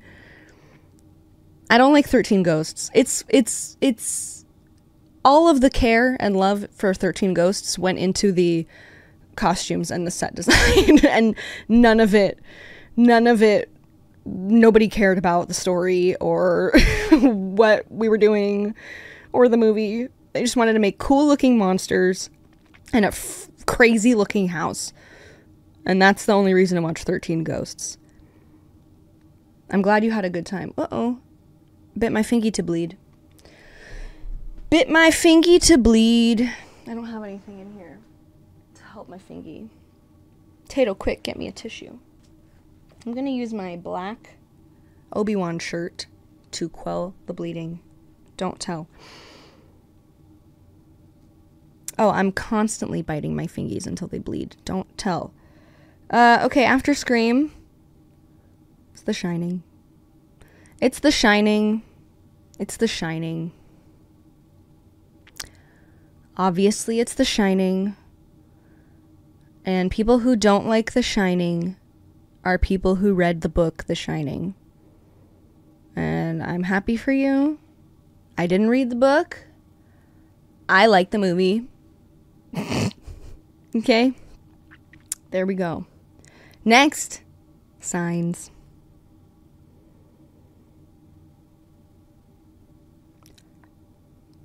I'm of the opinion that Signs frickin' slaps. Okay? Did I like Dr. Sleep? To be honest, I don't really remember anything except for when they kill that little kid. And that part was gnarly. That was not fun. I love Signs. If you like aliens, I think Signs is freaking awesome. Okay?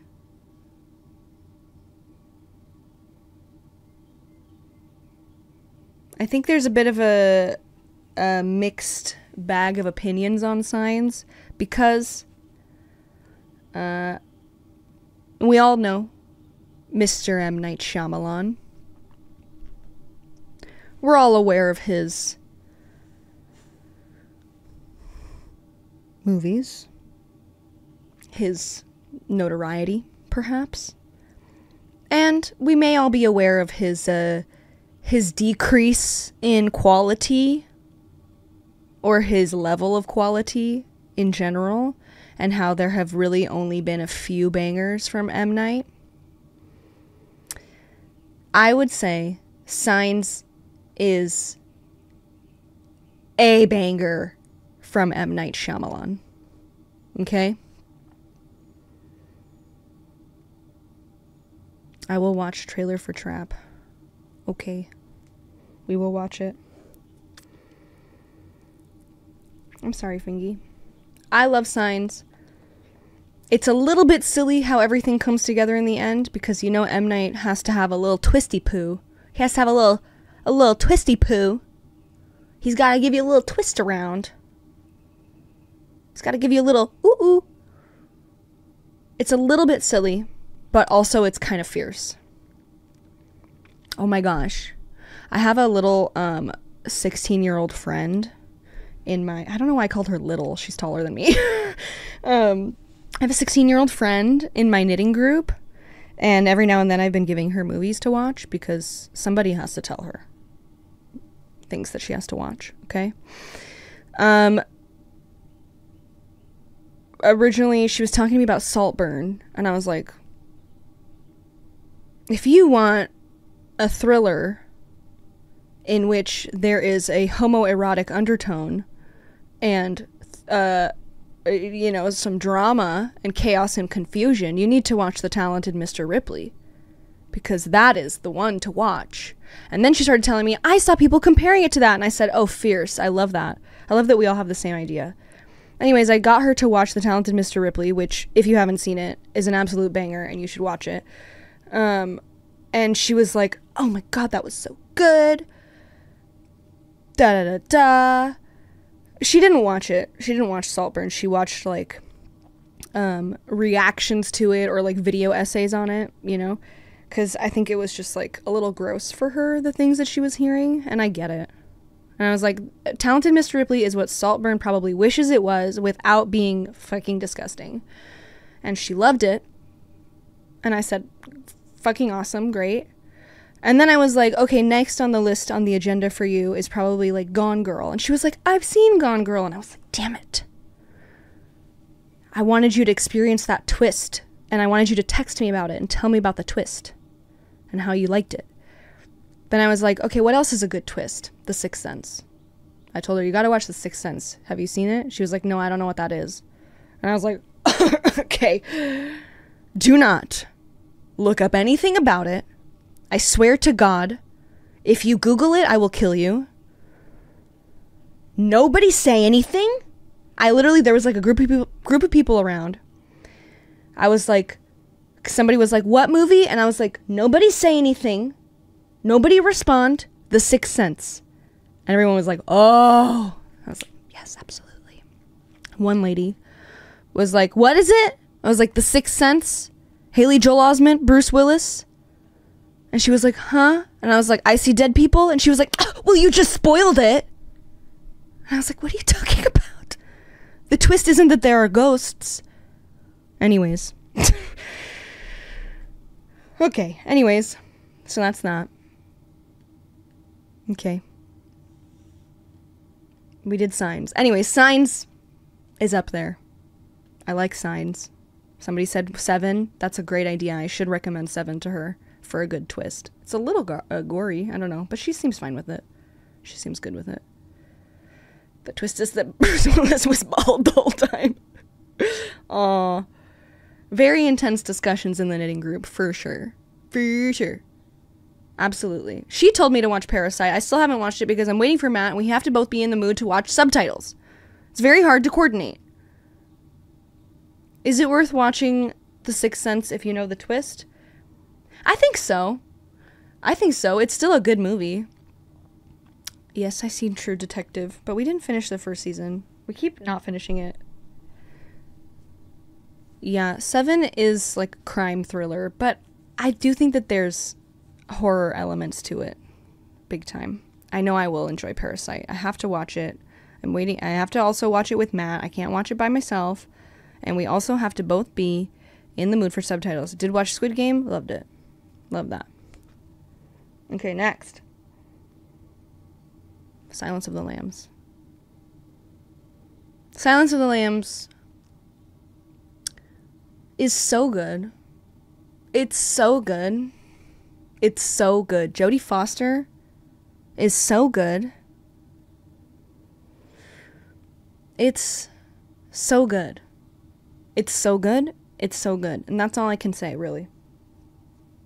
That's all I can say.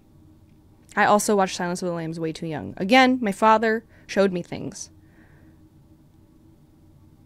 I cannot tell you. I would consider watching Silence of the Lambs as a child with my dad and asking him where the man's penis went and having to have my father explain to me as a child where his penis went and what tucking was a very formative experience for me, I would say. Really shaped me into who I am today.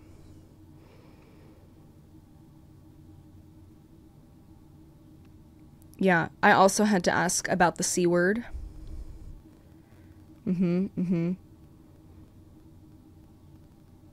I also loved it. I loved Silence of the Lambs. I loved it. I wasn't really that scared by it. I was just like very perplexed. I was just like, what? It blew my mind. The tucking. I was just like, huh?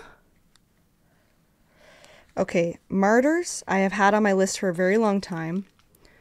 It's my best friend's favorite movie. I would love to watch it. And I will watch it. Again, gotta be in the right frame of mind for subtitles, but I think I will watch it. Yeah, I think I wasn't as scared from Silence of the Lambs. It was very wordy. It's very wordy and very like crime drama. It's not so much like straight up horror movie. It's like there's a lot to think about and to talk about in Silence of the Lambs, and a lot of connecting dots. It's not so much just like blah blah. And then there are some like truly terrifying, disgusting parts of it where you're just like, oh, that feels like a horror movie, but it doesn't feel like horror, you know? It's chilling. Do you still hear them, Clarice? The lambs? Was he a coal miner? Did he stink of lamb? So good. Toblerone scones is fine. I also have a crush on Anthony Hopkins. I'm with you. Ooh, also, there were a lot of things I remember my father having to explain to me about Silence of the Lambs, and one of them was the Spiech.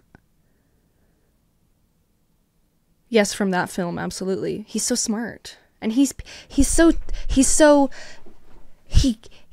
the way that he loves Clarice. Absolutely.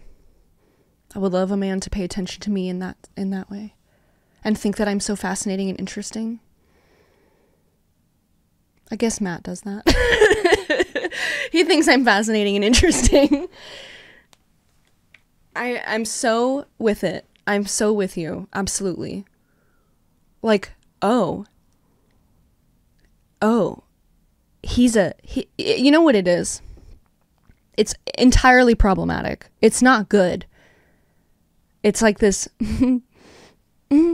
little thing where like, he's a cold-blooded killer, but he wouldn't kill me because he likes me too much. Life is more interesting with me in it.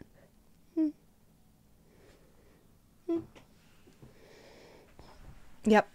And Clarice is just such a fucking girl boss. That's what it is, unfortunately, though. The reason that Hannibal Lecter is hot.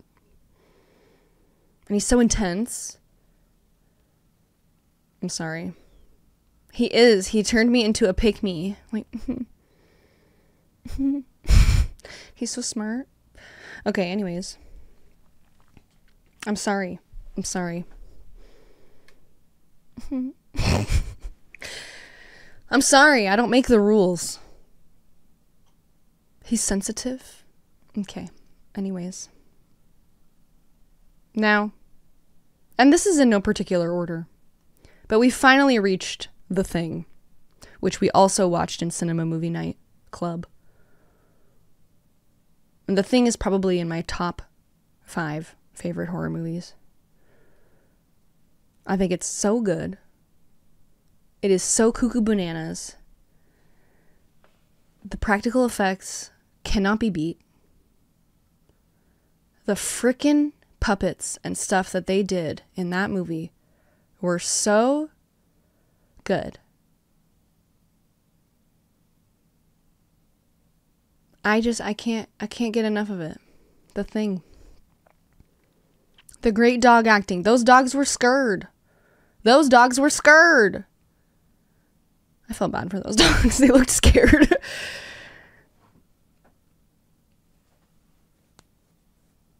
The Thing. Oh yeah. But yes, big trigger warning. Does the dog die? Yes. Very gruesomely. I'm sorry to say. I will tell you now, the dog dies. Mm-hmm. Yes. Mm-hmm. Sorry to spoil it. Anyways, The Thing frickin' slaps. Sci-fi. Acting. Kurt Russell. Philip, thank you for gifting a sub. Kurt Russell. I'm a Kurt Russell stan. Because primarily I'm a Goldie Hawn stan. So Kurt by association. Also, he's a hottie. Okay? I like his beautiful hair. Next on the list is a Korean piece, I think, right? Yeah. I think. I don't know. It looks Korean. Called The Wailing.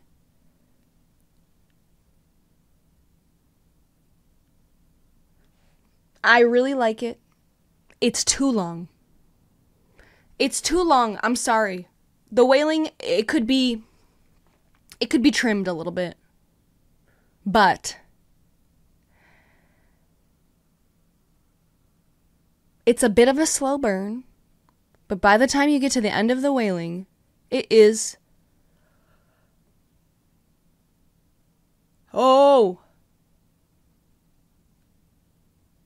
Oh my god. Woo! That was fun. The ending, crazy. Cuckoo bananas. Love it. Love. Watch The Wailing if you haven't. A little long. But freaking fantastic. Freaking fantastic. And it also feels like a crime beat. You know? I like a crime. Wailing like, not like I'm a whaler. Like, yo ho, harpoon the whale. Not like that. The Wailing. Okay. I can't recommend it enough. It sort of feels like a Silence of the Lambs type thing where there's like a crime we're trying to solve, but this is way more like paranormal.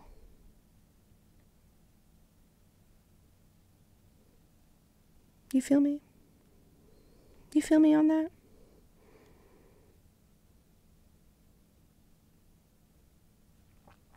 So, there you go. Next, this is another one that people are like, huh? Original Wicker Man. Original Wicker Man.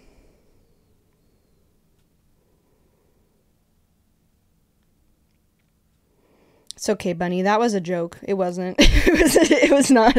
They were making a joke about harpooning Brendan Fraser because he was in The Whale.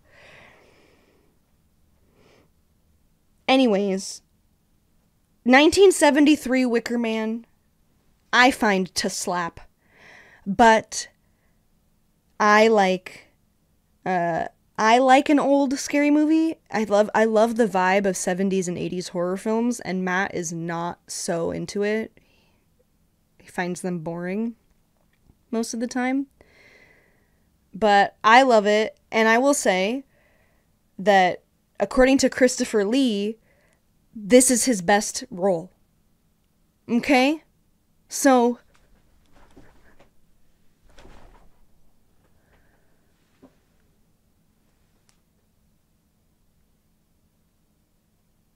Wicker Man. Wicker Man. Really good, I thought. There's some strange naked lady dancing in it, which might make you want to watch it even more. It does feel a little bit like, why is this happening? And also, it's a short movie, so it feels a little bit like, especially, why is this happening? But obviously, you know, yeah, I guess you're right. Folk horror, always naked lady dancing. For real. Nicolas Cage version is silly. I've never seen it. It's obviously bad. Everybody says. This one, it's 1973. It's old. And I find it to be spooky. And the song is awesome, yes. It's spooky and it's creepy and it's very Midsommar. Very much so. But it's old. And, yeah. I will say, pretty good. Most horror fans love the OG Wicker Man. That's what I like to hear. OG Wicker Man. I think it slaps. I thought it slapped. I found it to slap. Okay? I found it to slap. So don't talk to me.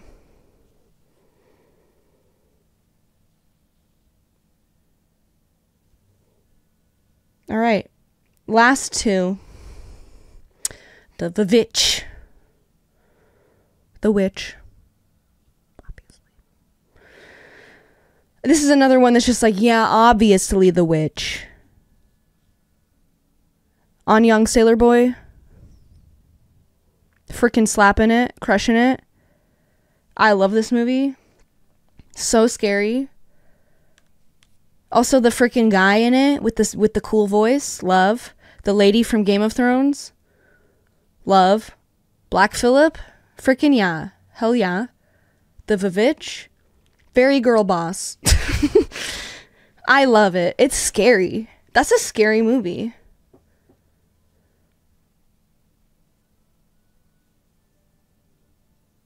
That's a scary movie.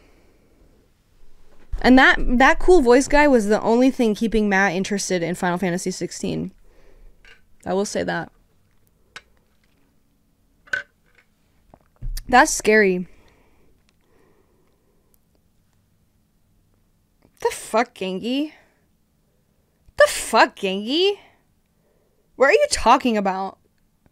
With your freaking 2.5 stars for the Vavitch.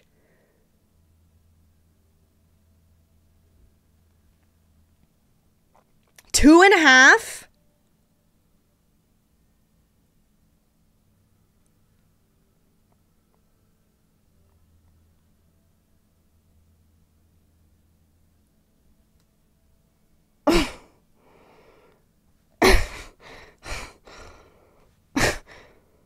All right. That's fine. No. Don't rewatch. I'm not going to convince you. I don't need to convince you. It's fine. You can have your opinion, just know that it's wrong. Okay, and lastly, yeah, the kids were annoying as hell. That's part of it. We're a little bit, we're identifying with On Young Sailor Boy, and we're like, girl, leave these fucking assholes. A little bit, girl boss. You know? I think that's the point, is that her whole family is just like, this sucks. Oh, the black phone sucks. I'm sorry. Is that mine? The black phone sucked ass. I'm sorry, everybody. I didn't like that.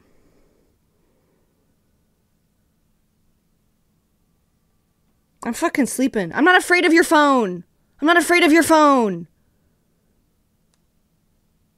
Ooh. Calling me on the phone? Okay. Anyways. I love Barbarian. Okay, next. Evil Dead Rise is my last one on here, but I honestly have some that I could add. Evil Dead Rise. If you are a horror enjoyer, I know Evil Dead Rise has some mixed reactions.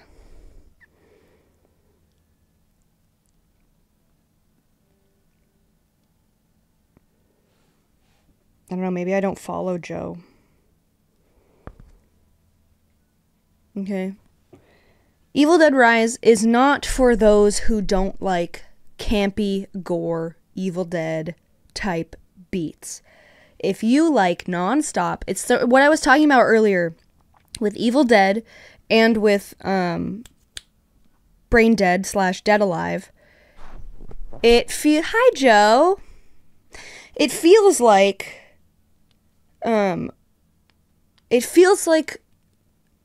a well choreographed like play almost, where things are just happening non-stop, on beat, every second. It never ends. There's never downtime. It never lulls. It's like, how did they plan this? How did they storyboard this? It just blows my mind.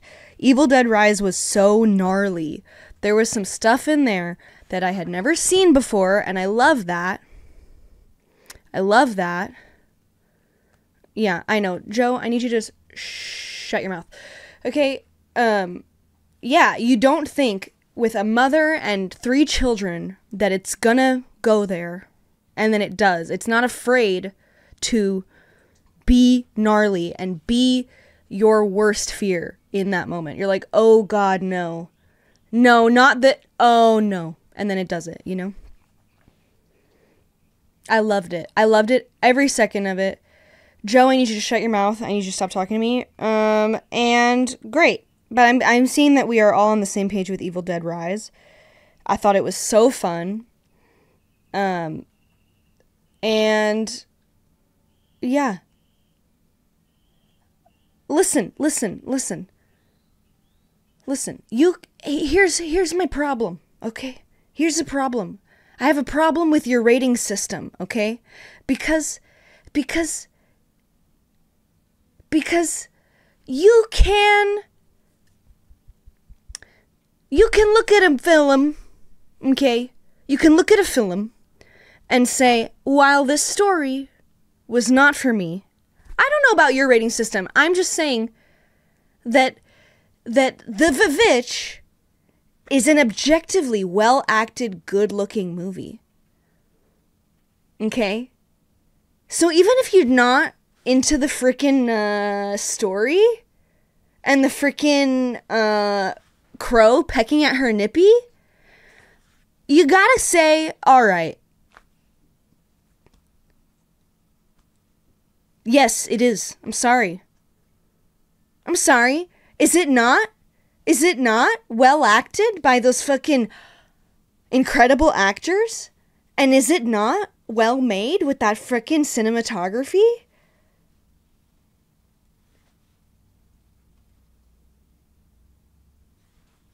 I think film, I might be saying, maybe I feel like, okay, well then that's not that you're getting. So why are you rating it? Joe? Irresponsible.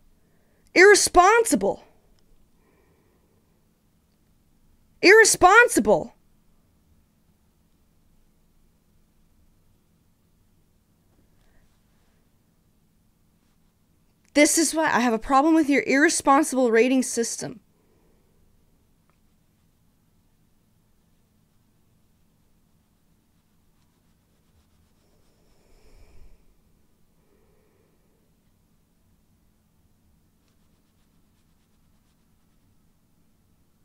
Did it scare you?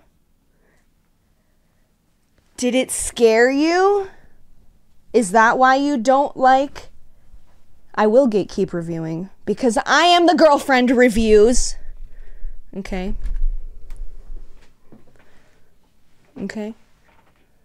Did it scare you? Is that why you didn't like it? Because that seems like it's doing its job.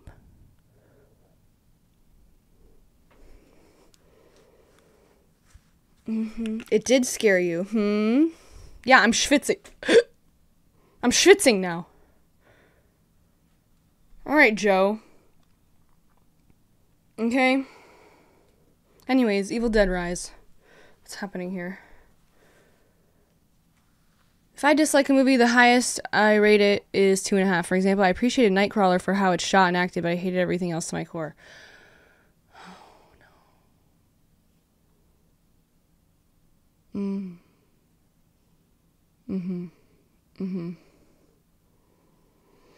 Well, unfortunately, Nightcrawler is fucking awesome, so I'm sorry.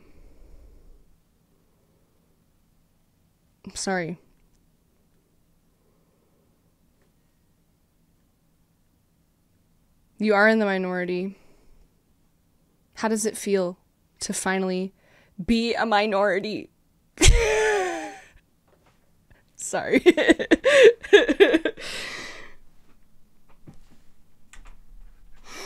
Nightcrawler's awesome. I know.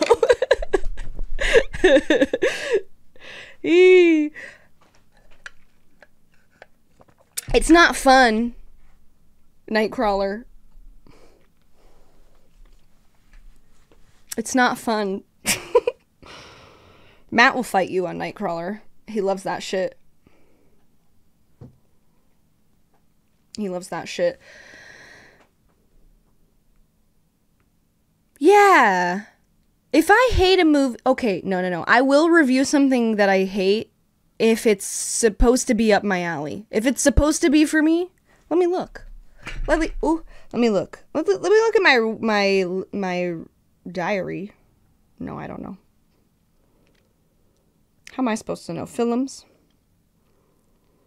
And if I sort by my rating lowest first...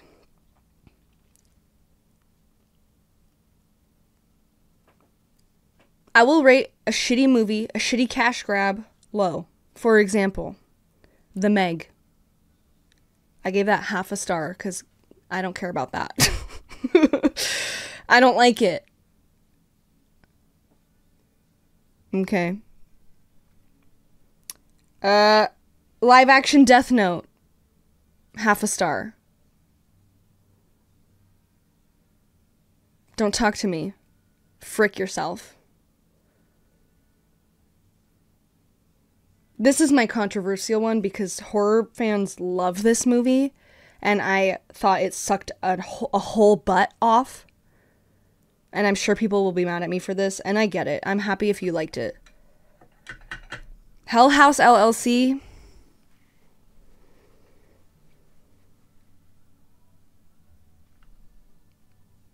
Joe, if those are the kind of ratings that I can expect from you, I will not be following you on Letterboxd. How dare.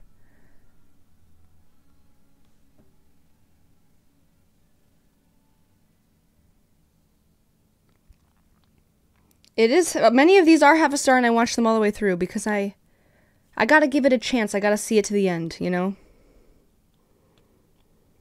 The Shining is probably overrated, but I think it's really beautiful. I love the set design. I love the acting. I think it's scary.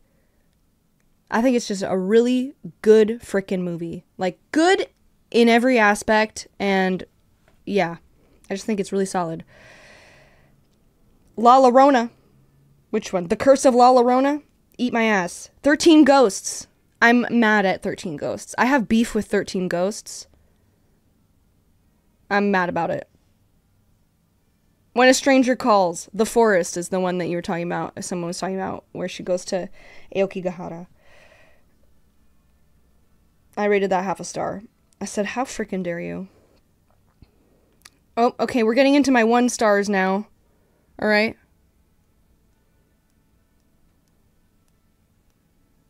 That's fair. You cannot be a Kubrick person.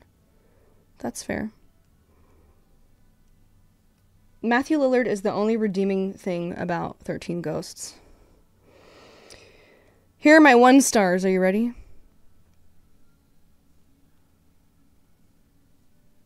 I put The Dark Knight Rises as 1 star. I think I have been brainwashed by Matt, but also maybe I need to watch it again. But I think when I watched it, I was mad about it. Yeah, I know it's not that bad. I'll watch it again. I'll give it 3 stars. Sometimes you gotta revise reviews, you know? I think it's probably a 3. Look, I'll do it right now. I think that's a fair change. Look at that. Boom. 3 stars. See? See that? See how willing and open I am to discussion? Okay. Right? For me, honestly, my biggest beef with The Dark Knight Rises is when Anne Hathaway hands that guard her hat and he holds it like this and then she punches into her hat. That takes it down a whole notch for me. That I said, oh no. Hat punch. Okay. Next, Harry Potter and Deathly Hallows Part 1. Freaking Night-Night. Freaking Night-Night. I'm Night-Night. It's so boring. It's so boring. Oh my god.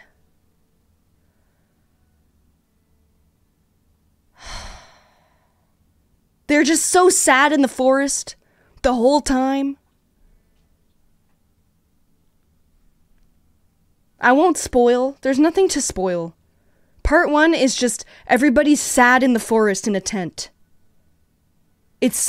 I'm so night-night. Not me. I'm not being too harsh in my ratings. It's not good. It's boring as hell. And they're so emo. It's like, you're gonna kiss her?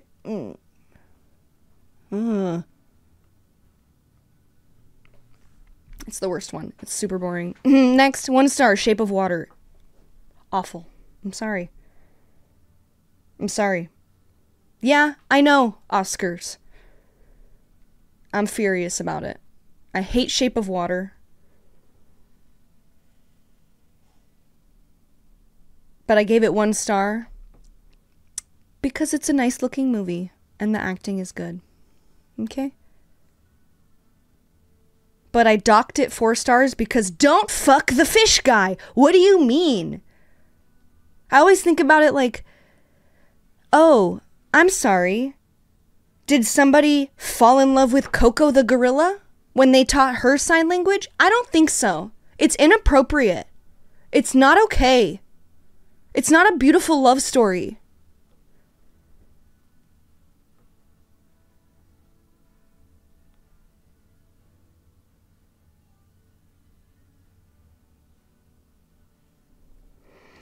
Suicide Squad. 1 star.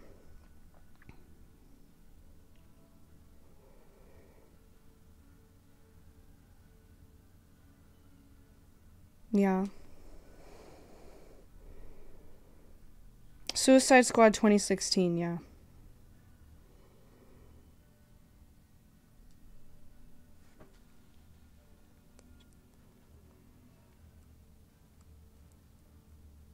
Oh, you mean about, what's her name?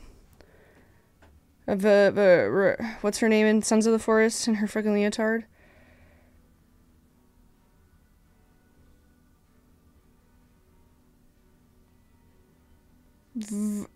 Not Veronica.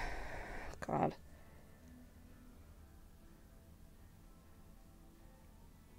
Something like that.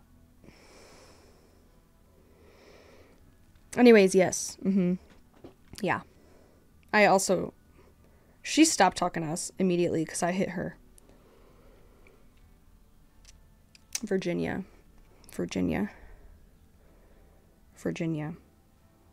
The Purge. 1 star. Sorry, Purge.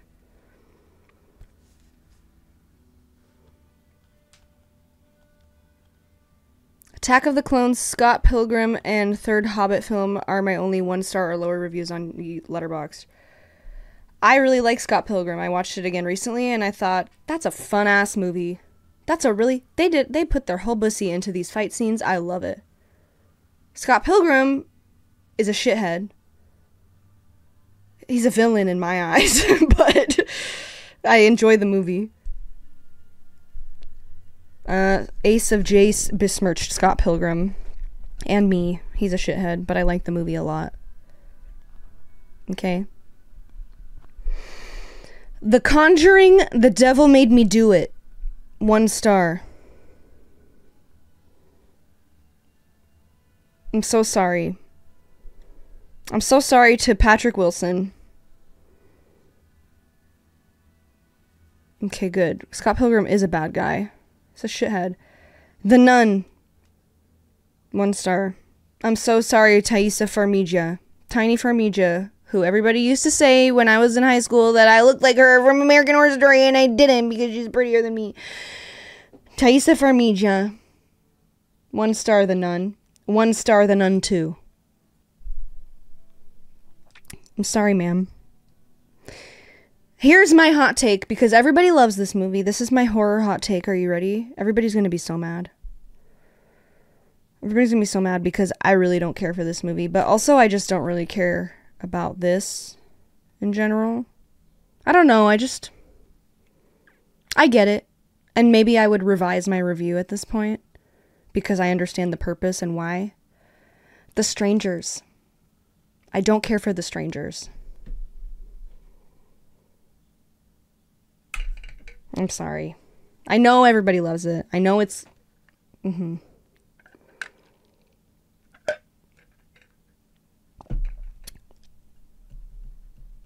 Did people think he was the hero? People think Tyler Durden is the hero after the movie ends. People think Joker is the hero after Joker ends. You also thought Strangers was bad? Okay, good. Thank you. Blessings. I think it's not great. I think it's a little bit boring and a little bit stupid. It's one of those movies where it's like not fun for me if I feel like the characters in the movie are making unrealistically stupid decisions. You know? Yeah.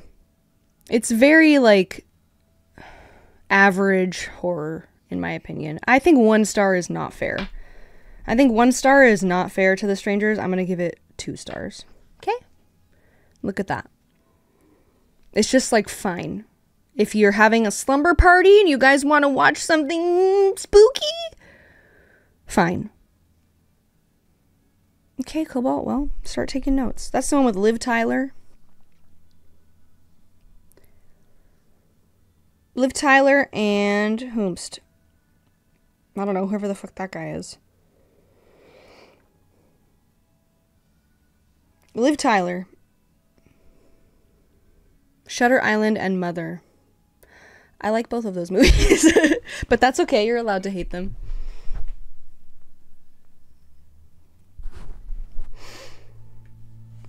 Okay. I will keep going now. Spiral. The Chris Rock Jigsaw bit.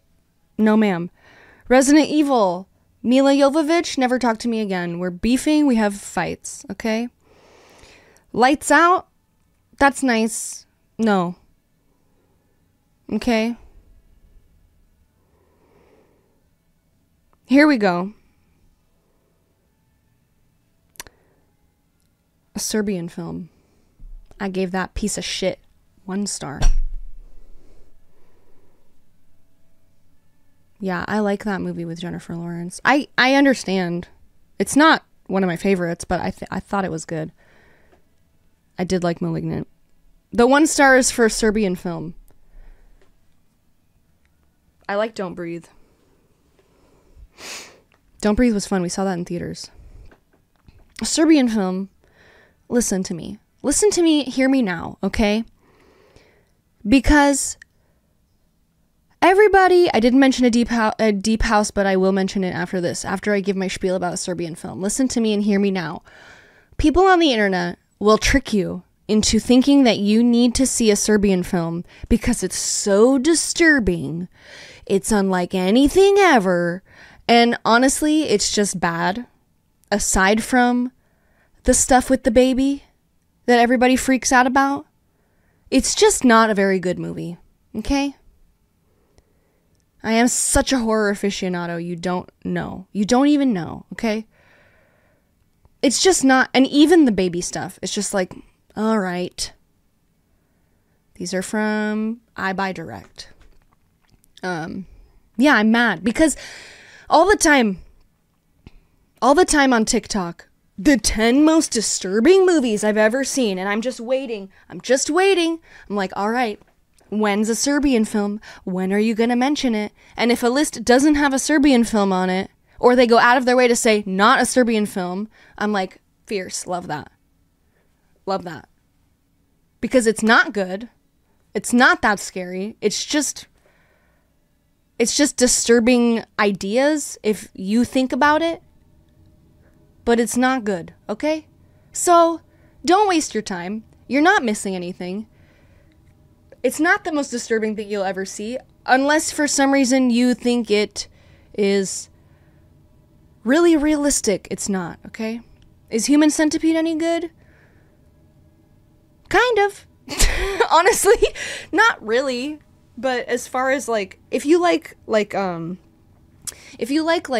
Hostel or just like Saw, like those kinds of movies that are really gory, but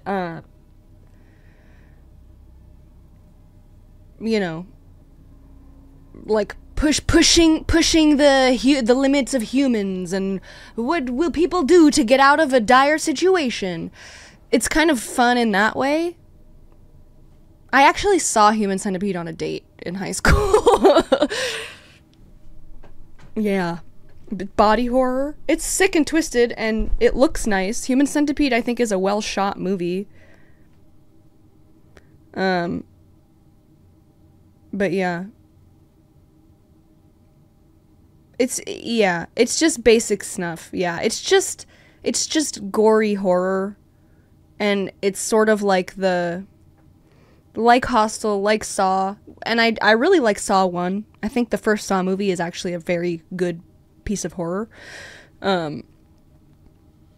It's just fun for the, like, creativity. Human Centipede. So I haven't seen 2, but Saw 2 I have seen, yeah. Saw 1 through 3, decent. And then this story starts going crazy. Like, in 3, the story starts losing it a little bit. The Saw franchise. Okay, I will check out this Tom Cardy song. Saw 1 is good. Okay. I haven't watched all of Green Inferno, but I was looking it up the other day. Actually, I went down like a Green Inferno rabbit hole. Because I don't remember. Somebody was talking about... I don't remember. I think I saw something on Reddit about it, and then I was like, what? And I went to, like, look up to try to find the scene or something, and I just ended up watching, like... I basically watched the whole movie in bits and pieces, where... you just... I just watched everyone die.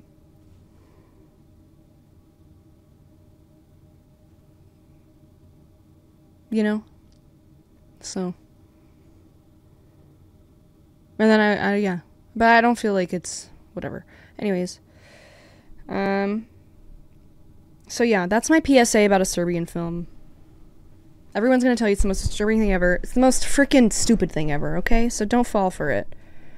I also gave 1 star to VHS 94. I like the first VHS decently. Ouija 2014. Bye Bye Man. Bye Bye Man.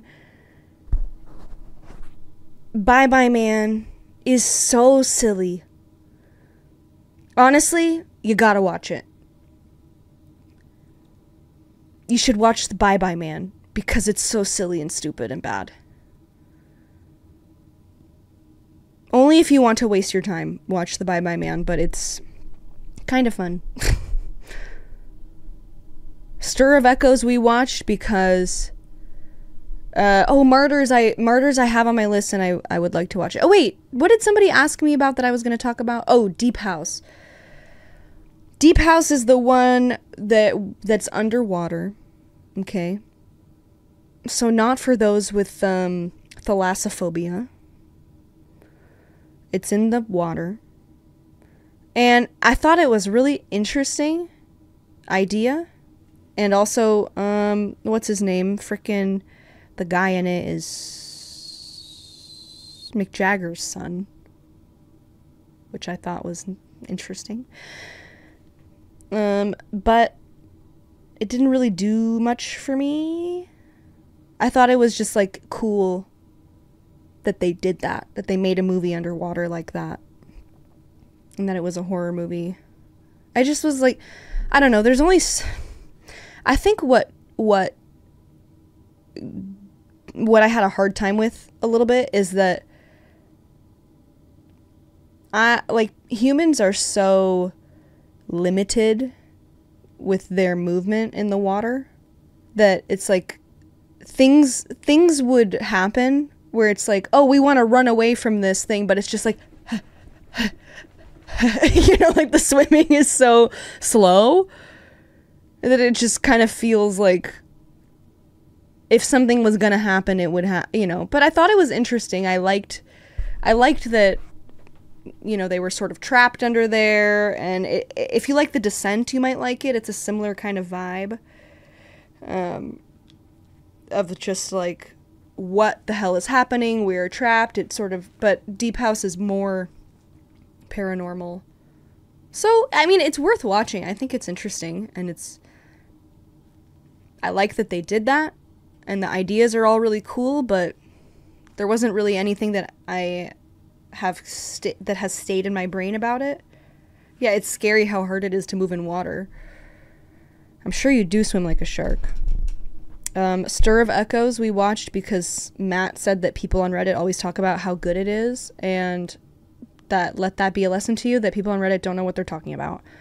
But I do love Kevin Bacon, so 1 star for Kevin Bacon. Okay? Next, Rings, bad. Wish Upon, bad. Candyman remake, I gave 1.5 stars. It really upset me. It really bothered me.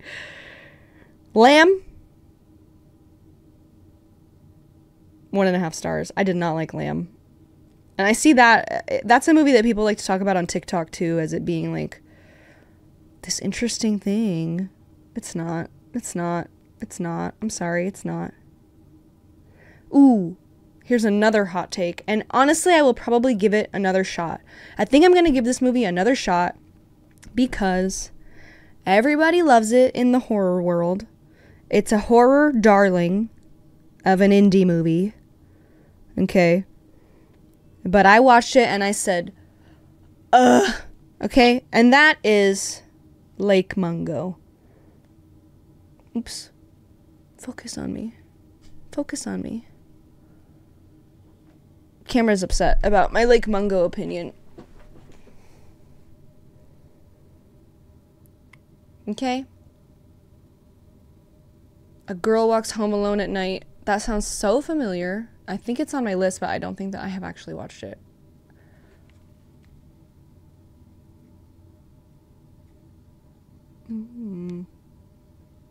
Anyways, Lake Mungo.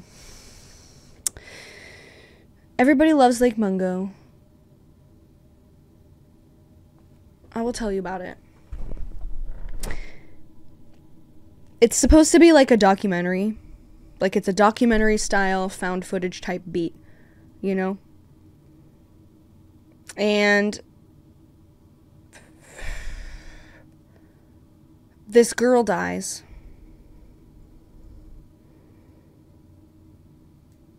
I watch TikTok long term. There's no long term watching on TikTok. And when I say that the algorithm knows that I like horror, so it's going to show me things every now and then. Okay? But most of what I'm seeing on TikTok is freaking birds and animals, alright? Anyways, Lake Mungo, everybody really likes it. It's like a documentary trying to figure out what happened to this girl that died. This family is like, what happened to our daughter? And the more they dig into it, the more spookier it is, and then it's not spooky, and then it is spooky. You know what I mean? I didn't like it. I'm sorry.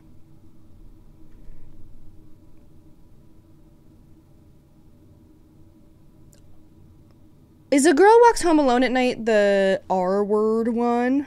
The rape one? Okay. What am I thinking of? I don't know. Honestly, that could be any movie. The Boy. Bad.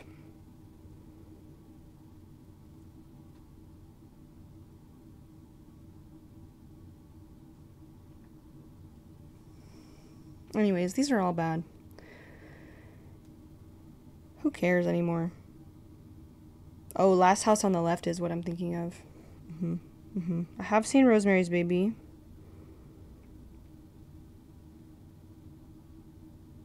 I'm trying to see other horror things that might be. I don't know. Oh, I do have a hot horror take, and it's about A Quiet Place. I don't really care for A Quiet Place as a whole. I understand why people like it, though. I get it. It's just a little hard for me to, I feel like yeah, A Quiet Place is all jump scares, and I was just talking about Lake Mungo. Are you telling me to look it up, or are you telling somebody else to look it up? Because I saw it. I was just talking about how I didn't like it. I appreciate how they use silence in A Quiet Place. I think it's effective. But I have a hard time with suspending my belief past a certain point, where it's like that's what it is. I think that, like, the fact that it's so implausible, and a lot of the movie, here's the thing. Be implausible. Be don't make sense. That's fine. I don't care about that. But when a lot of the movie is spent trying to solve the problem, where, like, okay, we got to figure out how these things work, and we're doing this, and this is how it works, and there are rules, and these are the rules that we follow, and if we break the rules, we will die. It makes me think too much about the monster, and when I think too much about the monster in A Quiet Place, I'm like, there's no fucking way. There's no fucking way that we would get to this point where these hearing-ass babies have frickin' sensitive baby ears. You know?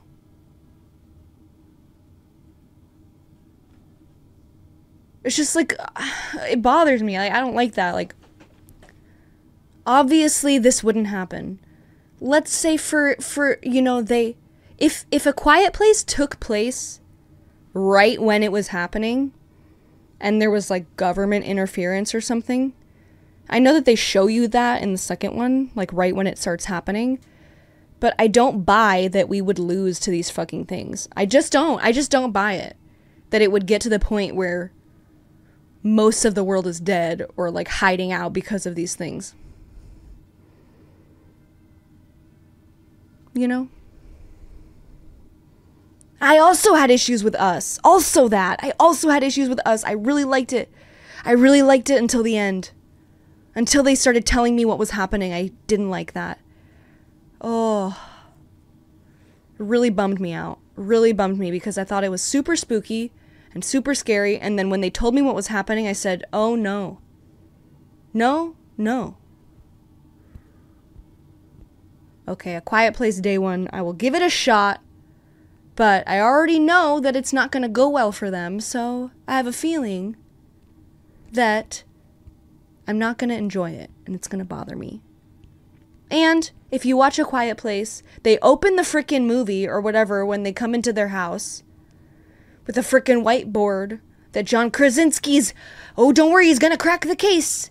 And he goes, sound? No. Like, it's the dumbest shit. The most obvious bullshit that they're spoon-feeding me, like, hey, these monsters, they can hear really good, so you better be quiet. Num, num, num, num. Here you go, stupid baby. Here you go, idiot. Just in case you didn't get it. These monsters hear real good.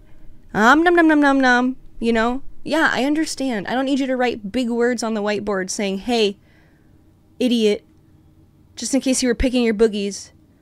These monsters hear real good. I don't like that. I don't like it when they treat me like I'm a big dumb baby.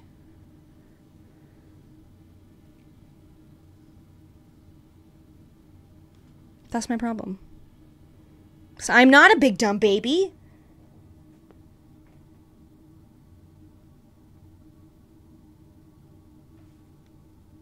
Listen, I corrected myself because I don't think that the opening scene is the whiteboard. But just the fact that they're doing a big slow zoom in on a fucking whiteboard that says monsters, sound, solution, question mark, so, or something like that, you know. I'm just like, okay. Excuse me, the hat says babe, not baby. Okay. I'm literally about to Google. I wonder if there's a picture of it just on Google for me to look at. A Quiet Place whiteboard. Yeah. Okay, let's see. I just want the first one. Bitch, I cannot.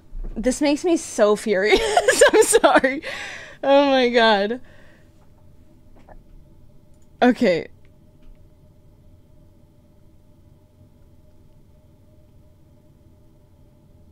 I think this is it, yeah.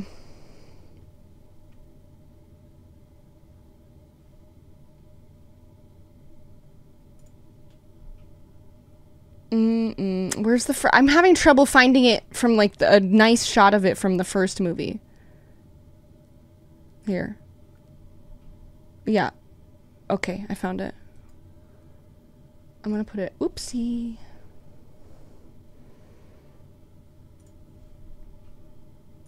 Put it right there. Okay. And look, I'm gonna show it to you. I'm gonna show it to you. Because I'm furious. And I'm not 100% certain that this is from the first movie. I could be wrong. I don't remember. Here I go. It's happening. I'm doing it.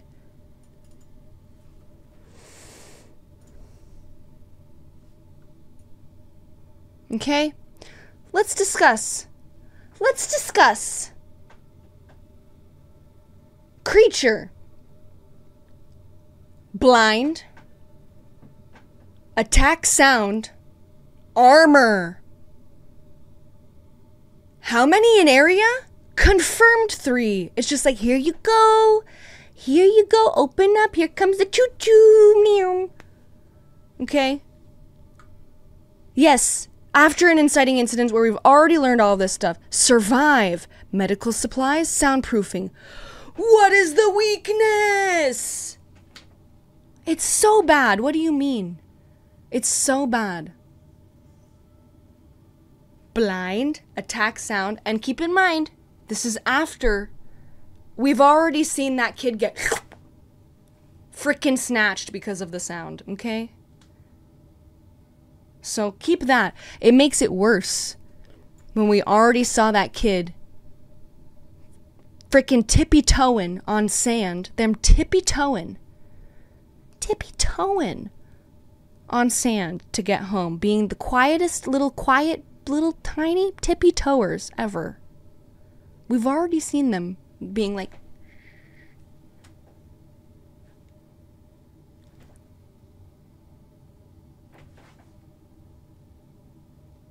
It's so bad. Plus the newspapers. Come on, man. Come on. I'm furious. And after this point, I was blown away that they frickin', sorry, spoilers, they frickin' killed that kid immediately. I was just like, oh, hell yeah. And then they showed me this, and I never forgave them.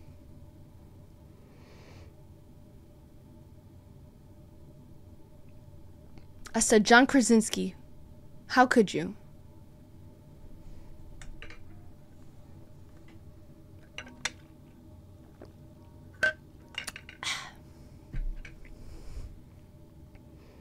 Yep.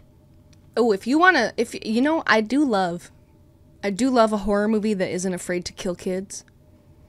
Because that's like, no. And then, yes. You don't think they'll go there, and then they go there, and you're like, hell yeah.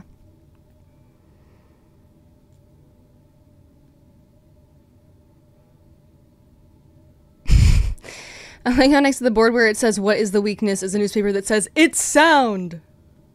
Yeah, we have discussed this before. But again, I'm gonna well, listen, I've discussed everything that I could ever talk about already on Twitch, so I'm repeating, okay? If you want a frickin' crazy time, you should watch Color Out of Space. That shit is gnarly. Color Out of Space is gnarly. And they got kid deaths in there, and you don't think that they will, then they do. Also Nicolas Cage. But it's definitely a Nicolas Cage movie. You know? Where, like, Mandy is to Terminator as Total Recall is to Color Out of Space. You know? Where it's like that one of those is an Arnold movie and one of those is less so. One of these is a Nicolas Cage movie. One of them is less so. Mandy is the less so Nicolas Cage movie. Color Out of Space is a Nicolas Cage movie. Know what I'm saying?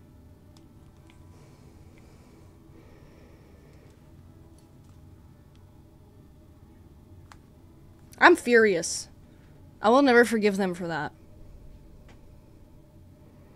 I'm sorry.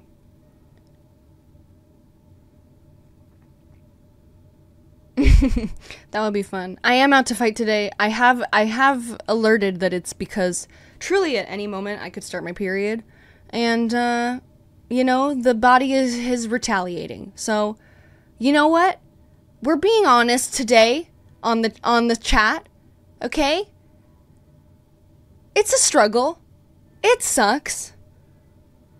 Yeah, I got the freaking body spices. I can't fight this. I can't. There's nothing I can do. Okay? I am completely absolved of any responsibility for my irritability, okay? So, don't be mad at me. I'm literally, my body is fighting against me, okay? It's not fair.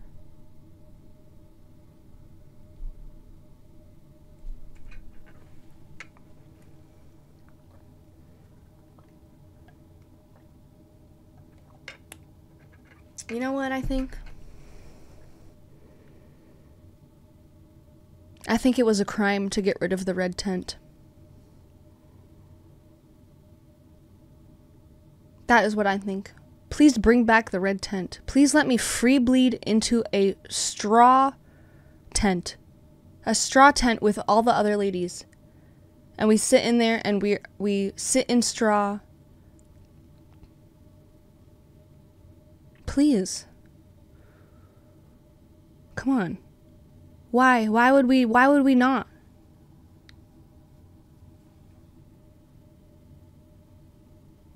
Okay? Please. No, it's beautiful. It's beautiful. It's beautiful. Okay? And you know what? It's modern times. We can make an upgraded red tent with air conditioning. Alright? I'll allow it.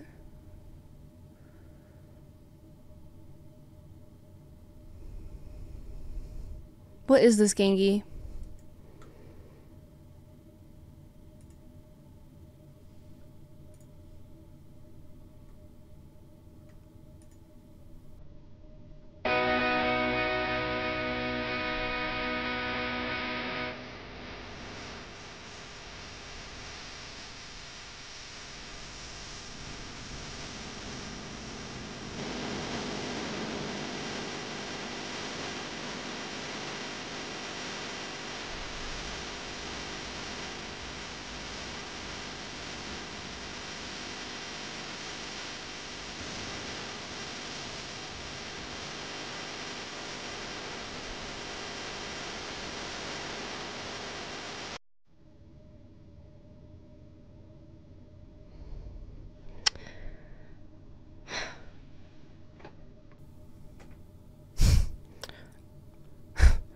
That was delightful.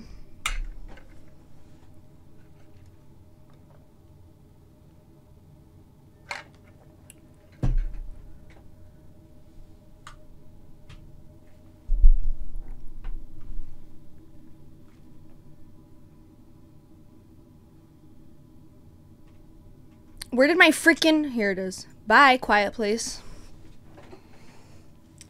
I have a playlist for you guys. I think it's almost done. I want to make sure there's enough songs on there to keep you going for a while, you know? Let me look at it. Oh, I gotta piss, bitch. That was not nice.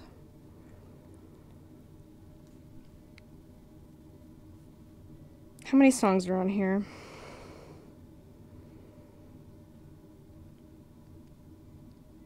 I don't know. Hi. I have to pee, and also I should go soon.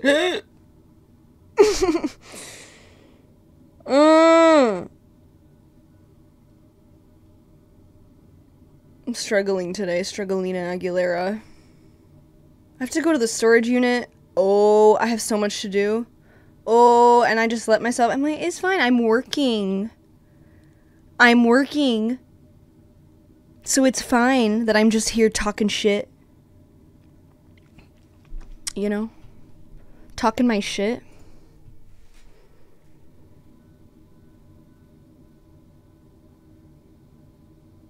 Talking my shit about scary movies. Mondays are always the best days for viewers. What's going on? What's with that? That's nice. I'm glad. I love that.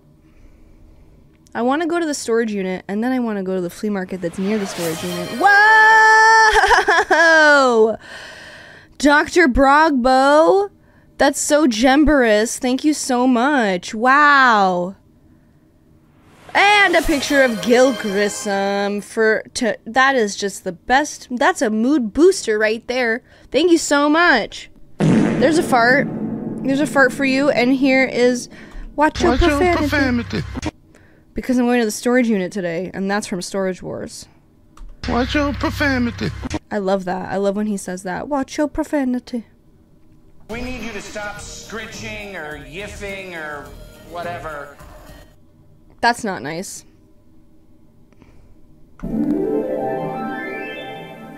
Oh.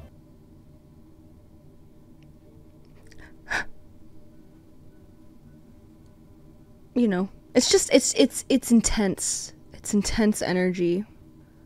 It's intense surgy. Watch your profanity. Don't.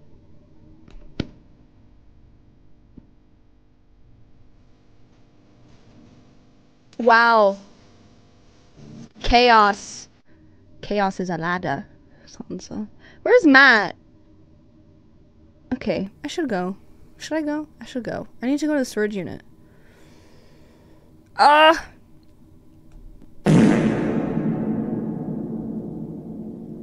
then I want to go to the thrift store there that's near the storage unit. No, we're waiting for the cooler today. Matt's gonna build it today. He's gonna build it today. He's playing his Radiohead songs right now. I can hear him.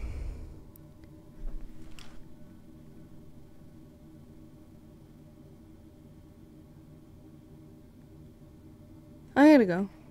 I'm gonna go. I have to pee. I'm gonna go to the storage unit. And I'm gonna...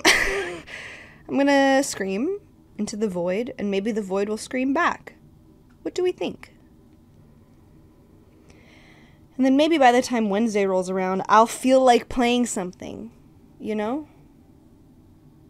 Does that sound good? Does that sound like such a plan? Does that sound so nice for everyone? Can I scream at Matt? I guess I could try. Okay. Such a nice time. I hear Matt playing with his pedals in there. I hear the guitar saying wham, wham, wham. Matt started teaching me how to play bass guitar. I'm gonna be a bass out slapping the bass. Slapping the bass. I don't know how though. Okay, anyways. I gotta go now. I have to piss. I gotta bust a piss.